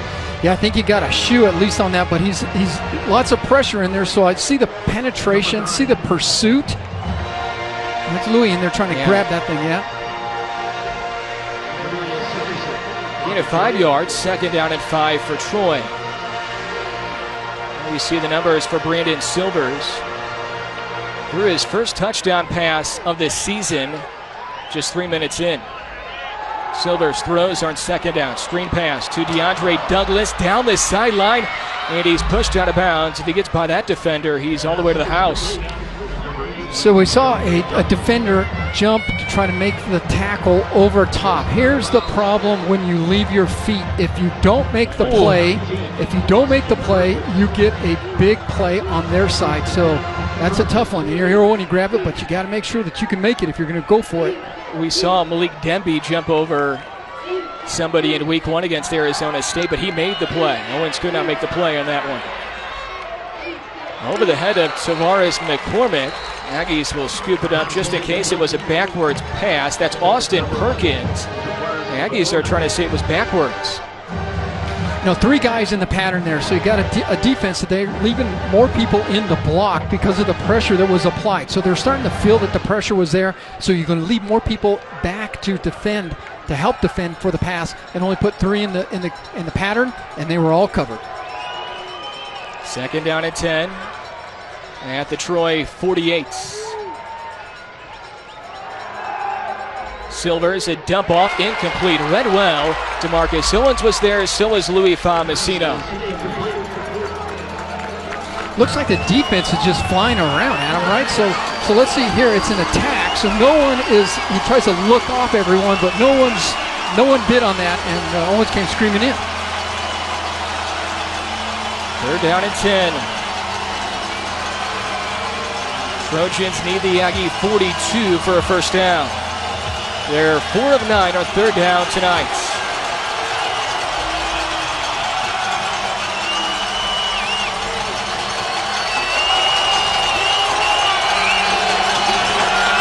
Crowd is into it here at Aggie Memorial. Silvers rifles a pass to his running back, Sean. Sean able to break a tackle, and he gets the first down. Fights off 2 Aggies. How about the cat and mouse that's going on? So we come to the line, show stunt, show that we're coming, and then they pull back, call another play. We rush 3, drop everyone else. You got 8 in coverage, and he still gets the first down. Gain of 11 for Chun.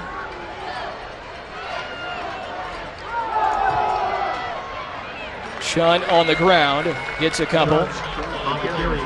Usually Dalton Harrington is a sure tackler, and he just squirmed out of the hands of Dalton Harrington in the previous play. This is the area right here. We got to dig your heels and not let them get any closer. So it's an important series right here. Neil Brown, the head coach of Troy, is an offensive-minded head coach. Previously was the OC at Troy, Kentucky, Texas Tech. Takes a lot of pride in his team's offense. Here's the Memphis transfer, Henderson, and he's met by Harrington. The young man from Hallettsville, Texas. And you know what? And Dalton was not going to be denied on that. He got leverage on the defender and got underneath, and he said, yeah, I got him. You did. That was nice defense right there. Third down. 3rd and 12 for Troy. And they are not in field goal range. No. That's a 3rd tackle for a loss for the Aggies. They need the 31-yard line. Under a minute left in the 3rd. Big play for Troy and a big play for the Aggie defense. Silvers caught by Quisenberry. Short of the first down, though, by a yard. First catch tonight for Clark Quisenberry, the redshirt senior from Enterprise, Alabama. And that's Terrell Hanks on the coverage there. So he knew where he was, and he was trying to pull him back, but they didn't even blink. They're going. 4th and 1 at the 31. Silvers still has it. He faked everybody out, and he's in the end zone.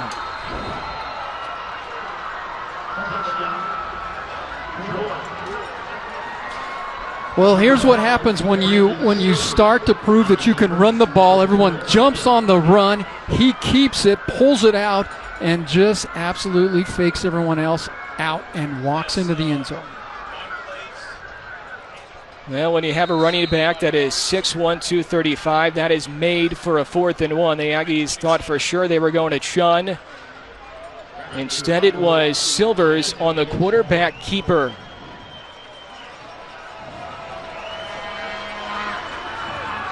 Point after is through for Bratcher Underwood.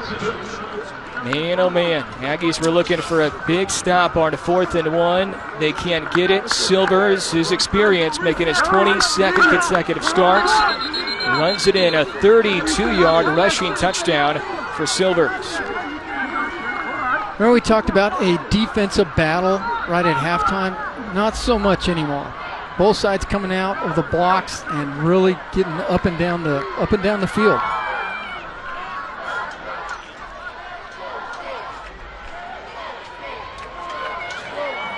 Well, now we'll see how the Aggie offense responds. Defense had played so well, Danny, up until that play during that series. Yeah, it's tough, because you are thinking right away they're just going to give it to Chun, which they, I would have if I were them. I'd just give it to my big back over my best lineman and let him get the first down. In this case, he pulled it out. It's a little bit of a gamble, but it paid off. Underwood's kick. Backpedaling is Jonathan Boone, and he will not take it out. So now we'll see how the Aggie offense responds with 17 seconds left in quarter number 3. You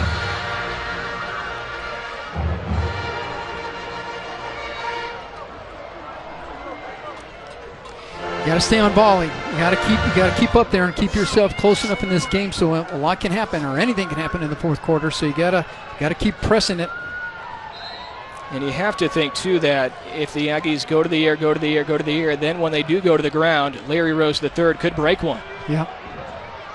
Right now, Troy is expecting a pass from the redshirt senior, Rogers. Indeed, it is a pass. Rogers looks to his right, has to keep it himself. Hasn't run much tonight. He runs here up to the 25-yard line. Back to the original line of scrimmage. No gain, 2nd down and 10. It's all Tyler, keeping the play alive, keeping his eyes downfield as much as he can. He feels pressure everywhere. Not much you can do there. 2nd down and 10 for the Aggies when we come back. Fourth quarter, straight ahead.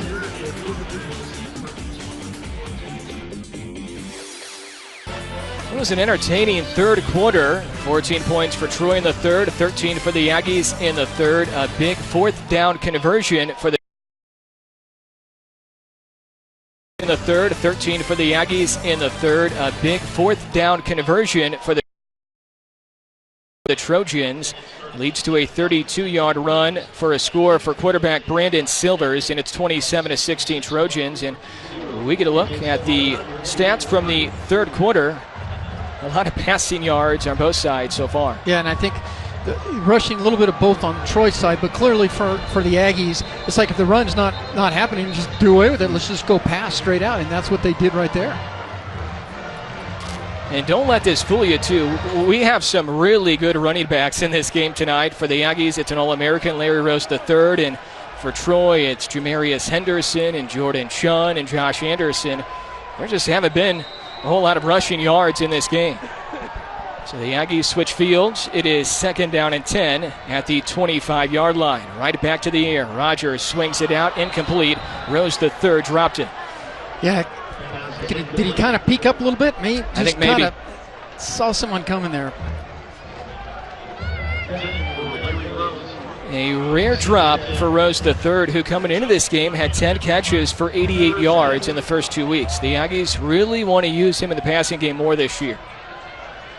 And there's only one ball to go around. There's a lot of guys who want it.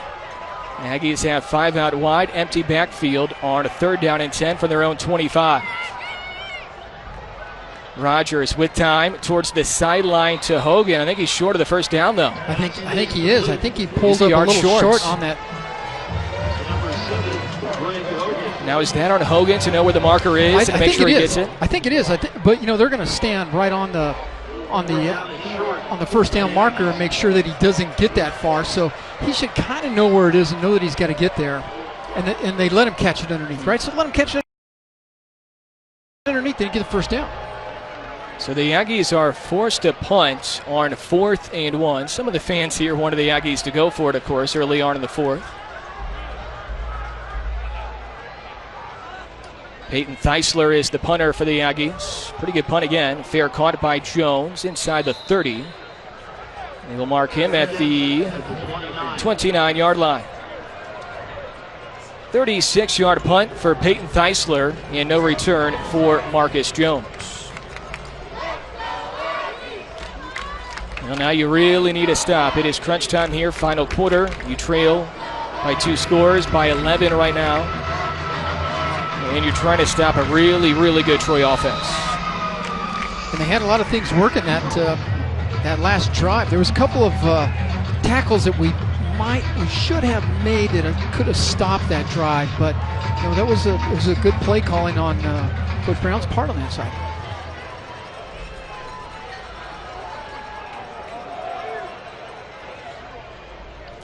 That was John Johnson who takes the end around, and Johnson, a wide receiver for Troy out of Troy, Alabama, hometown kid. It's up to the 34-yard line. Gain of 5, second down at 5 for the Trojans. Missed tackle by the Aggies, and then Dalton Harrington there to make the tackle as he brings down Jordan Sean. Yeah, that was kind of a funny looking play. Broke through the line of scrimmage and just got turned around and couldn't make the tackle, but it did allow him to slow down, and then defensive help came. 3rd and 5 Trojans from their own 34. 5 of 11 on 3rd down tonight. Anderson and Shunn in the backfield for Troy. Only 3 receivers on 3rd and 5. Aggies bring the rush. Silvers, quick release, incomplete. Looking for Chun. Hanks right there as well. Sure that Chun could see the shadow of Hanks. Hanks is a pretty fast guy, so Hanks was tracking him down pretty good. There would have been a race to the first base, to the first down marker right there, but there it is. Got the stop. There you go, 3 and out. And now the Trojans will have to punt, and they'll punt it to Larry Rose III. Once again, he's filling in for Jaden Wright and O.J. Clark. Both those guys out with injuries. And Rose III getting a rare opportunity to return punts. Rose will field this one, and he's taken down inside the 10. That's a tough one to handle. You don't know if you let it roll out or if he handled it. And the Aggies are pinned deep in their own territory. We'll take a break. 12:57 left in the 4th. Aggies on possession, down 11. Early on in the 4th, Troy 27, NM State 16. Both teams trying to go to 2-1. Troy, a 10-win team from last year. They won their bowl game, the Dowler General Bowl, and they are the 4-time Sun Belt champs. They lead by 11. Tonight's game is sponsored by Memorial Medical Center. Adam Young and Danny Nee with you. Aggies have 89 yards to go after the 55-yard boot by Hoover, Alabama native Tyler Sumter. Right before the break, you talked about how tough that was. I think he did the right thing by grabbing that thing before they downed it down on the 5 or something. But it is tough. Gives them a tough position to be in. Rogers has thrown the ball 37 times tonight. No interceptions, 2 touchdowns.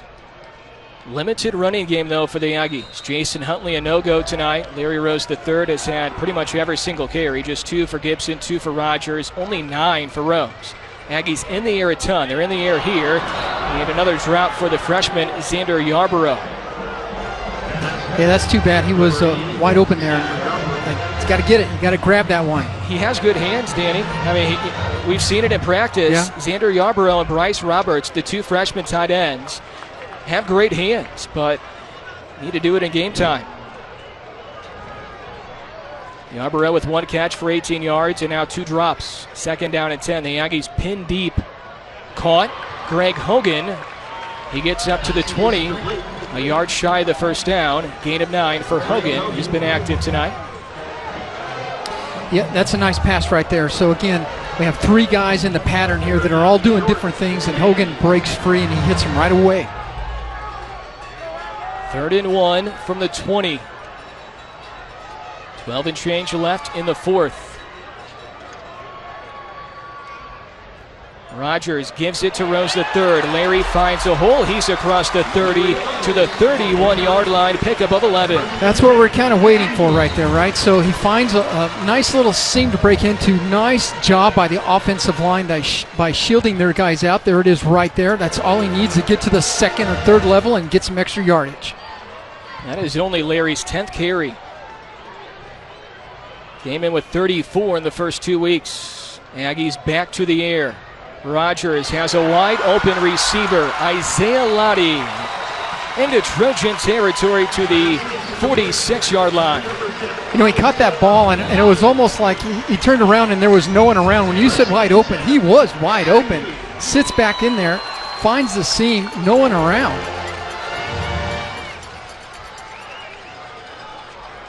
Aggies going with tempo, hurry-up offense. In the belly of Rose the third again, makes a man miss. Rose the third to the sideline, and he's punched out of bounds at the 15-yard line. There's Larry. Yeah, you know, we talked about the abilities of Larry. He's a scat back, which makes it hard to go grab those guys sometimes. In that case, a defender came in, he broke down to make a good play, but I think he dropped his head in a minute. He did, and he leaned forward. It was all over with. Threw a little move on him, and he just went upfield. That's a nice run right there. Keep it going. First down and 10 for the Aggies at the 14-yard line.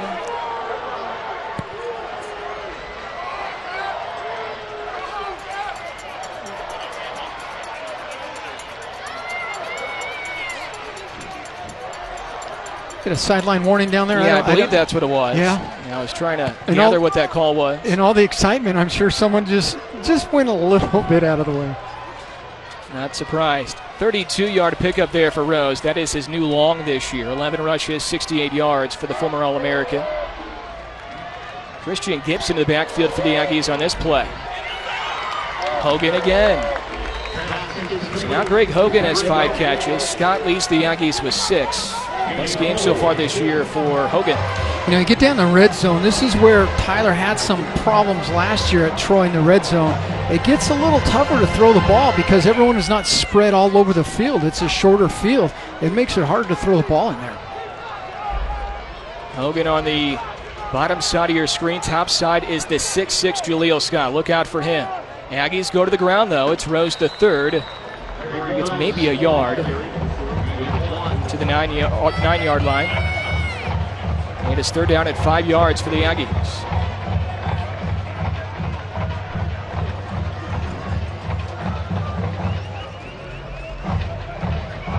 The Aggies bring in Connor Kramer in the slot near side. From the 9-yard line, the Aggies really good on third down. 7 of 13 tonight. Into the end zone. Wow. Isaiah Lottie again. Wow. Adam, when we're looking at that from up here, and I know you saw him as well as I did, that he was open, it's like, can he make that pass and can he turn the corner? Because he had the defender. The defender was behind him.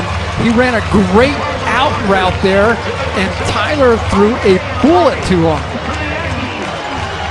And here it is here. Sat right there. Great arm. Fantastic arm. He beat the defender. Great throw.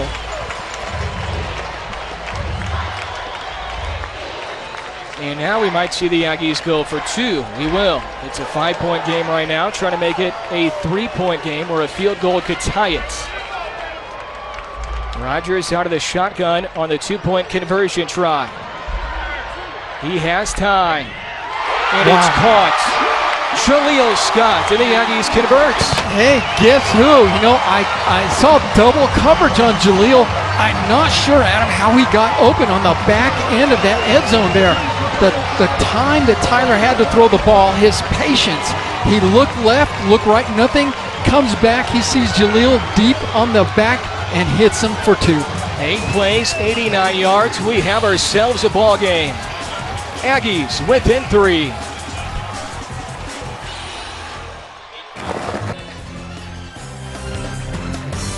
Mexico State University's partnership with the University of New Mexico College of Pharmacy is celebrating a decade of successful collaboration. Designed to produce more pharmacists for southern New Mexico, the program has included 19 counties and graduated 21 students with a doctor in pharmacy degree. For more info, go to newscenter.nmsu.edu. Aggies get 8. Lottie a touchdown reception. 2-point conversion is good. But right now we do have an official review on the field apparently, to check to see, I guess, if Jaleel Scott was in or not on the backside of the end zone here on this 2-point conversion attempt. That's the word we're getting, and let's see, Danny, if he was in or not. Couldn't really. He was. Yeah, it looked like it hit from here, but you couldn't tell from that angle. 1 foot in, right? Yeah, you just need one. Just need one. Now, he's going to be playing on Sundays potentially next year, so next year he's going to need 2. But yeah, this year just 1.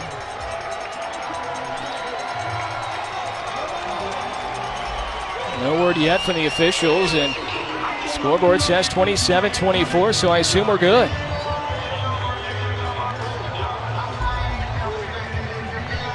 Aggies will kick it off to Troy with 9:49 left in the fourth quarter.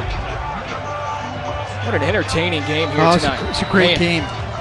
And we're getting ready to get over on defense here. I have to kind of tell you, we have a couple guys that Dalton Harrington's got 10 tackles, a half a sack, 2.5 tackles for loss.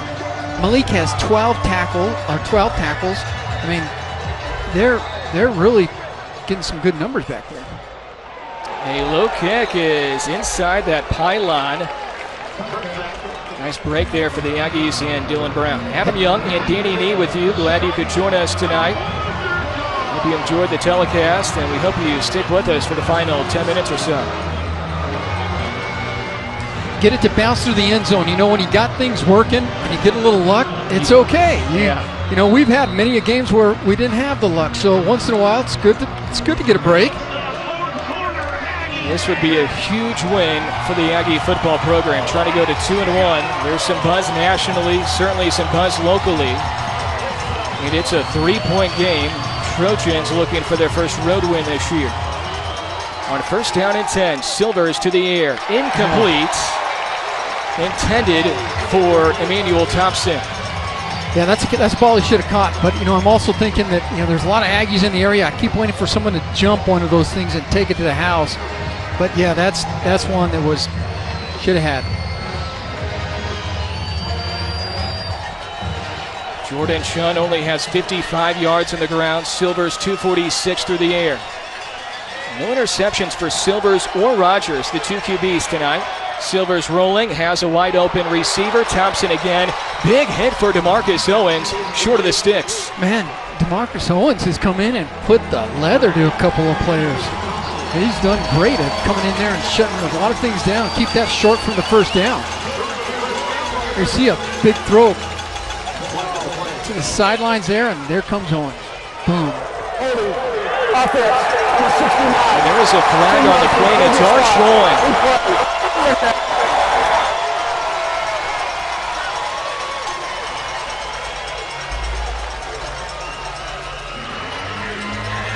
They called it offensive pass interference there, Danny? Well, that's what our scorebook said. I didn't think it was. It was holding. Yeah, it was holding on Troy. I didn't think it was offensive pass interference.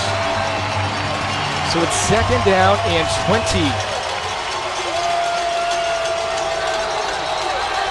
And we had some movement up front. Stody Bradley pointing towards the O-line of Troy.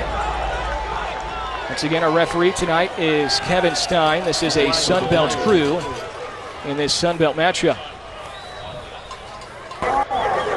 False start.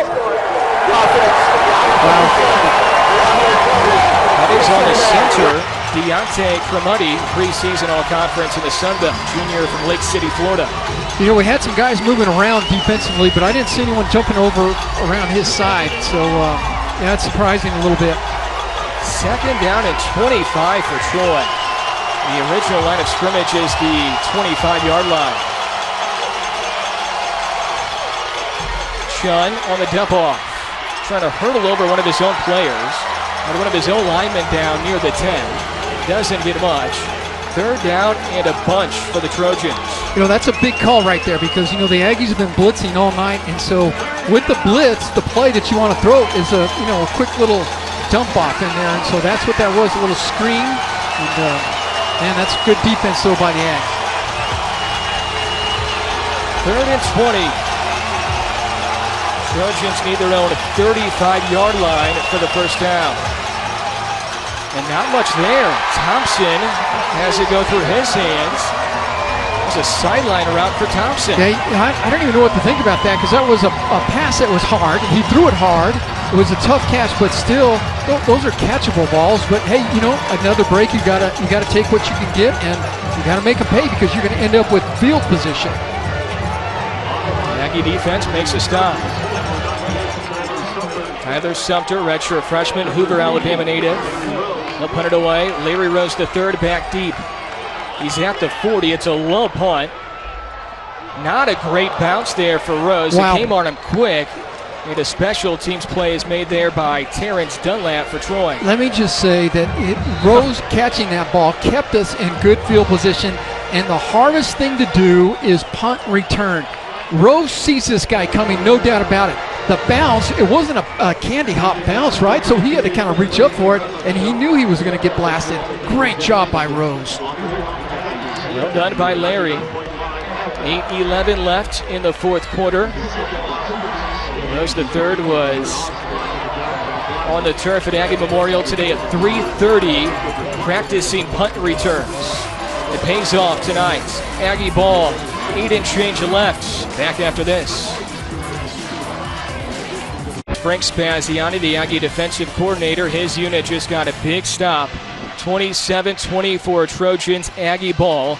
8:11 left in the fourth. And the Aggies have pretty good field position.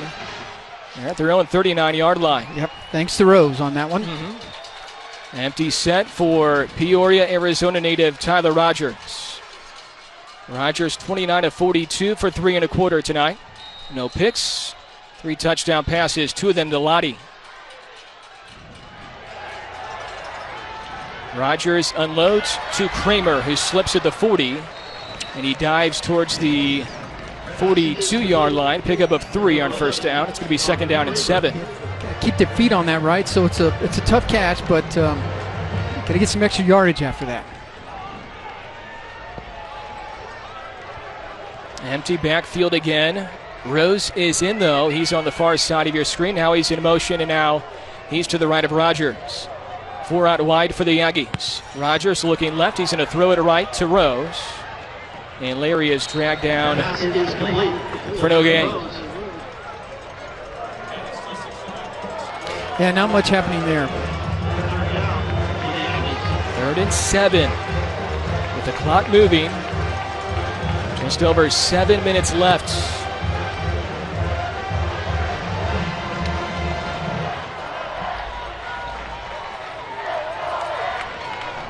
Rogers directing his receivers.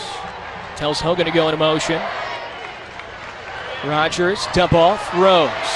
Stays on his feet to the 45-yard line. Well short, though, of the first down. And the Aggies have 4th down and some decision-making maybe right here. Yeah, no doubt about it. You're getting down 6:56 or whatever on the clock, so this is a tough one here, but I think I agree with Coach. Is like your defense is playing good, so you kick the ball, try to keep the field position as much as you can. You know, before that pass, Tyler has 328 yards. He's throwing the ball around. But in that case, they really played deep on us and didn't allow us to get downfield. They were just giving us all that short stuff. Like you said, too, Danny, the defense is playing well. I think that factors in a large part to your decision-making here. You have confidence in your defense. Theisler to punt. Jones is deep. Rugby-style kick. Bounces past the 20. An outstanding punt for Theisler. It's down around the 3-yard line. Wow. There you go. That's how you draw it up. Josh Aganon downing the football on special teams. He's a wide receiver who has not been used in the passing game tonight, but he makes a play on special teams. get the little bounce and the roll in here. It would have been nice. I'm sure the receiver, return guy was going to try to pick it up, but it just bounced over his head. Nice stop on the goal line. 52-yard boot for Geisler. Doug Martin always tells me, he says, you don't talk about the kickers and the punters much unless they do something wrong, but here we're talking about Geisler. He did something right. Chun fights his way near the 15-yard line to the 14. Gain of 11 for a first down. And you know, just like that, you get one big run and it kind of gets them out of the close to the end zone and gets them a little breathing room.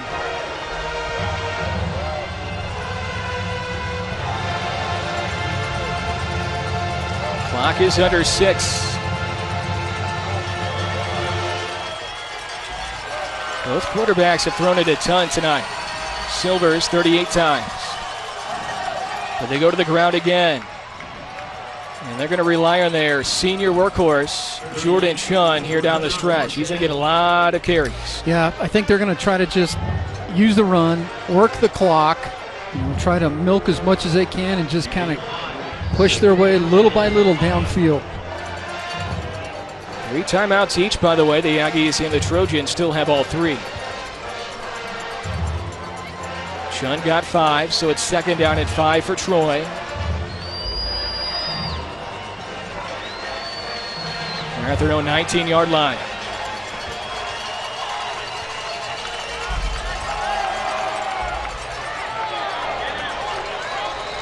This time they go to B.J. Smith. And he got a little flag on the play, too. And it's on Troy.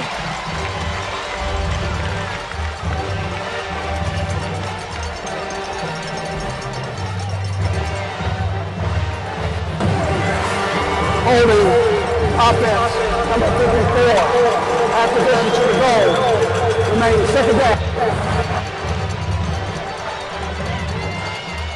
This one was on Tristan Crowder, the right guard, a sophomore from Harrelton, Georgia. And they've had a lot of penalties that have hurt some of these drives. Really helped the Aggies out. Pushes him back 10 yards. Second down and 15 for Troy. Now you might have to go to the air. At some point at least. Under 5 left in the 4th. That's Chun in the backfield with Silvers. They'll go to the air. Near side, caught by DeAndre Douglas. Short of the first down, though. Big third down upcoming. Yeah, Schmott's playing a little bit off on that. So the one thing you didn't want to happen is have some route where you bite and all of a sudden they get by you for a long play. So that's a good job. Let them catch it underneath and go make the tackle. Big third. Third down and 4 from the Troy 20. Trojans 5 of 13 on third downs. We had 4 minutes left to go. 3-point ball game. Crowd is rowdy tonight here in Las Cruces. Aggies show blitz. Flags everywhere. Or is there a timeout? We get a timeout. So we get a timeout called right before the snap. Wow. This will be a 30-second timeout. You know, I was a little uncomfortable with that. When he coming in at the last second there, I started right there talking to Coach. Comes, running on. It kind of makes me uncomfortable. But so, got a timeout, regroup, get a stand.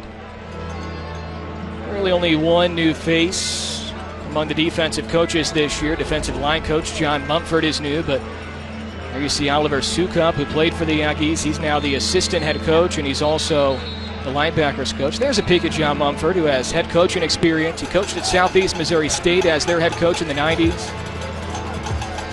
Been a D1 head coach. Been a positions coach. He's been around the game for a while, and he's been a really nice addition. Doug Martin has said this is the best staff he's had here.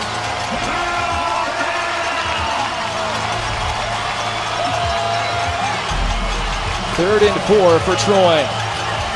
Can the Aggies hold? Quisenberry in motion. Silvers. Coverage is there, but it's caught. Douglas caught it.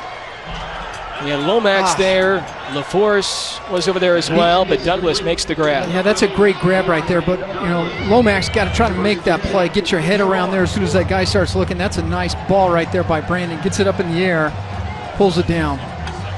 That's a big first down for them.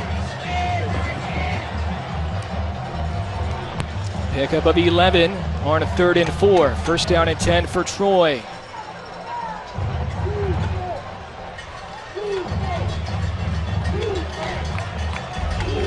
Using some clock here with just over 3 left. Right back to the ground. Aggies are able to meet him. That was Chun again. I don't think we're going to see much of Henderson and Anderson here late. It's going to be Chun who gets the carries for Troy. It's a race now, right? Clock, stop. Can you get a stop before the clock and get the ball back in enough time? Aggies call a timeout to stop the clock with 3:10 left to play, so only 1 timeout remaining for New Mexico State, and Troy has all 3. Well, this has been an entertaining ball game. You know, we said in open this should be a good one, yeah. and it has been that. There's no doubt about it. At 1 point, Troy led 20-3. The Aggies got 6 to make it 20-9. Then Troy was able to almost pull away, and the Aggies were able to fight back and claw their way back in. They get 8, 27-24, and that's where we stand right now. You know, from a tackle perspective on the defense, you've got Demby, who's got Malik has 12, LaForce has 13, and Harrington has 10. So there's a lot of guys flying around there to the ball.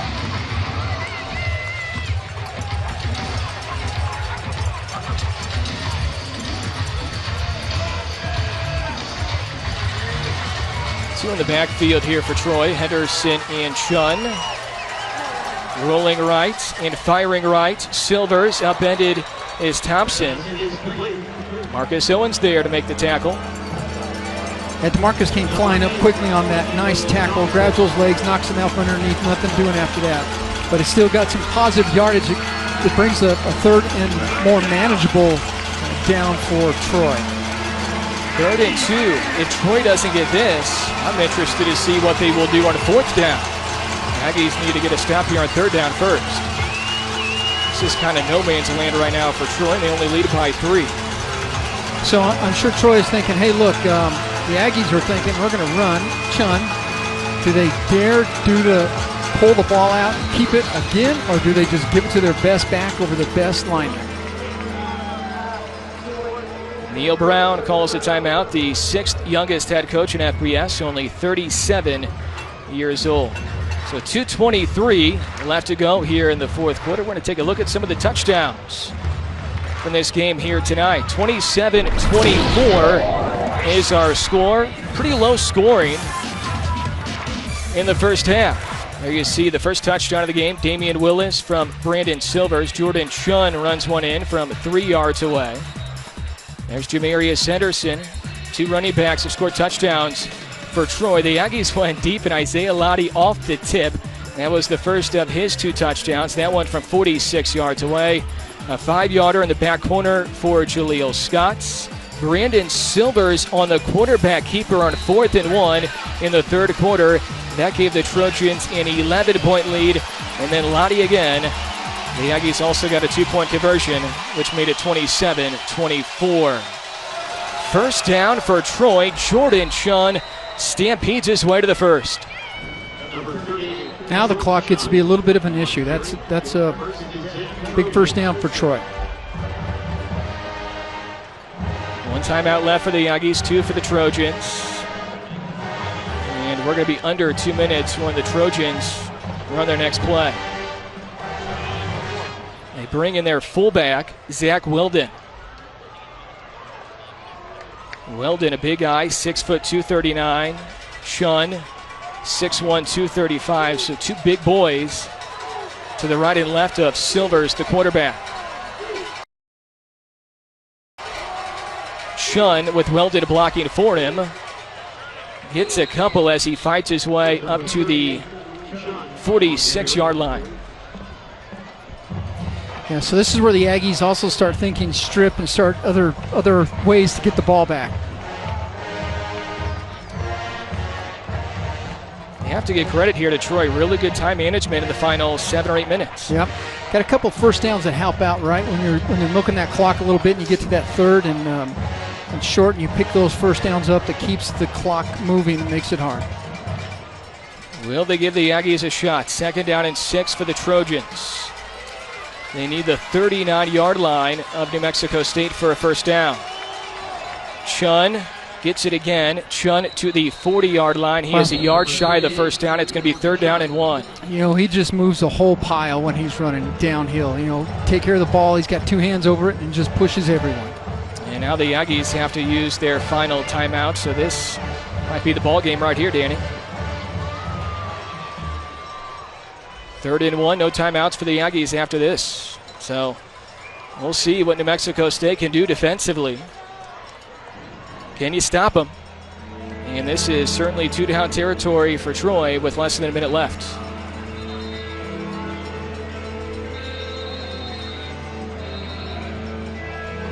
It really helps when you have an experienced back like Jordan Chun. He now has 41 career rushing touchdowns, chasing down the Sun Belt record of 48.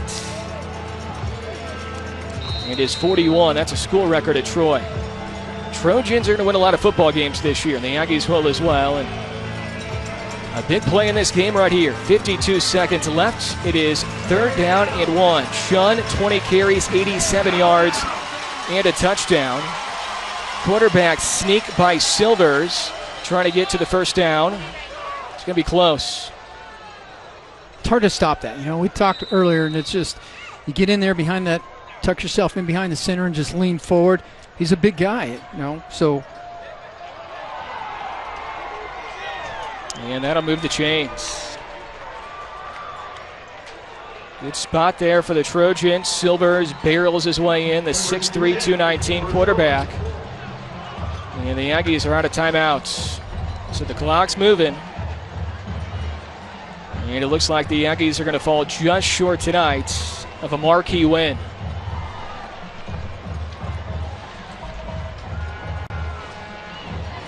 Silvers in the victory formation. He takes a knee. Troy has had the ball since the 6:15 mark in this game here tonight in the 4th quarter. Yeah, that's tough, Adam. It's tough to have, you know, coach doesn't want to have moral victories, and this is one where you play tough. You played a very good team tough and came up short, but you still got to be winning some of these along the way, but they played very admirable tonight, the Aggies. So 27-24 is going to be your final score. The Aggies fall just short, and the Trojans down the stretch run their way with Jordan Chun to the victory. Heck of an effort. There's a lot of promise with this 2017 New Mexico State football team. As you can see, the Aggies took a 10-win team from 2016 right down to the wire. We'll have our post-game show after this as we recap the final. 27-24, Troy edges New Mexico State.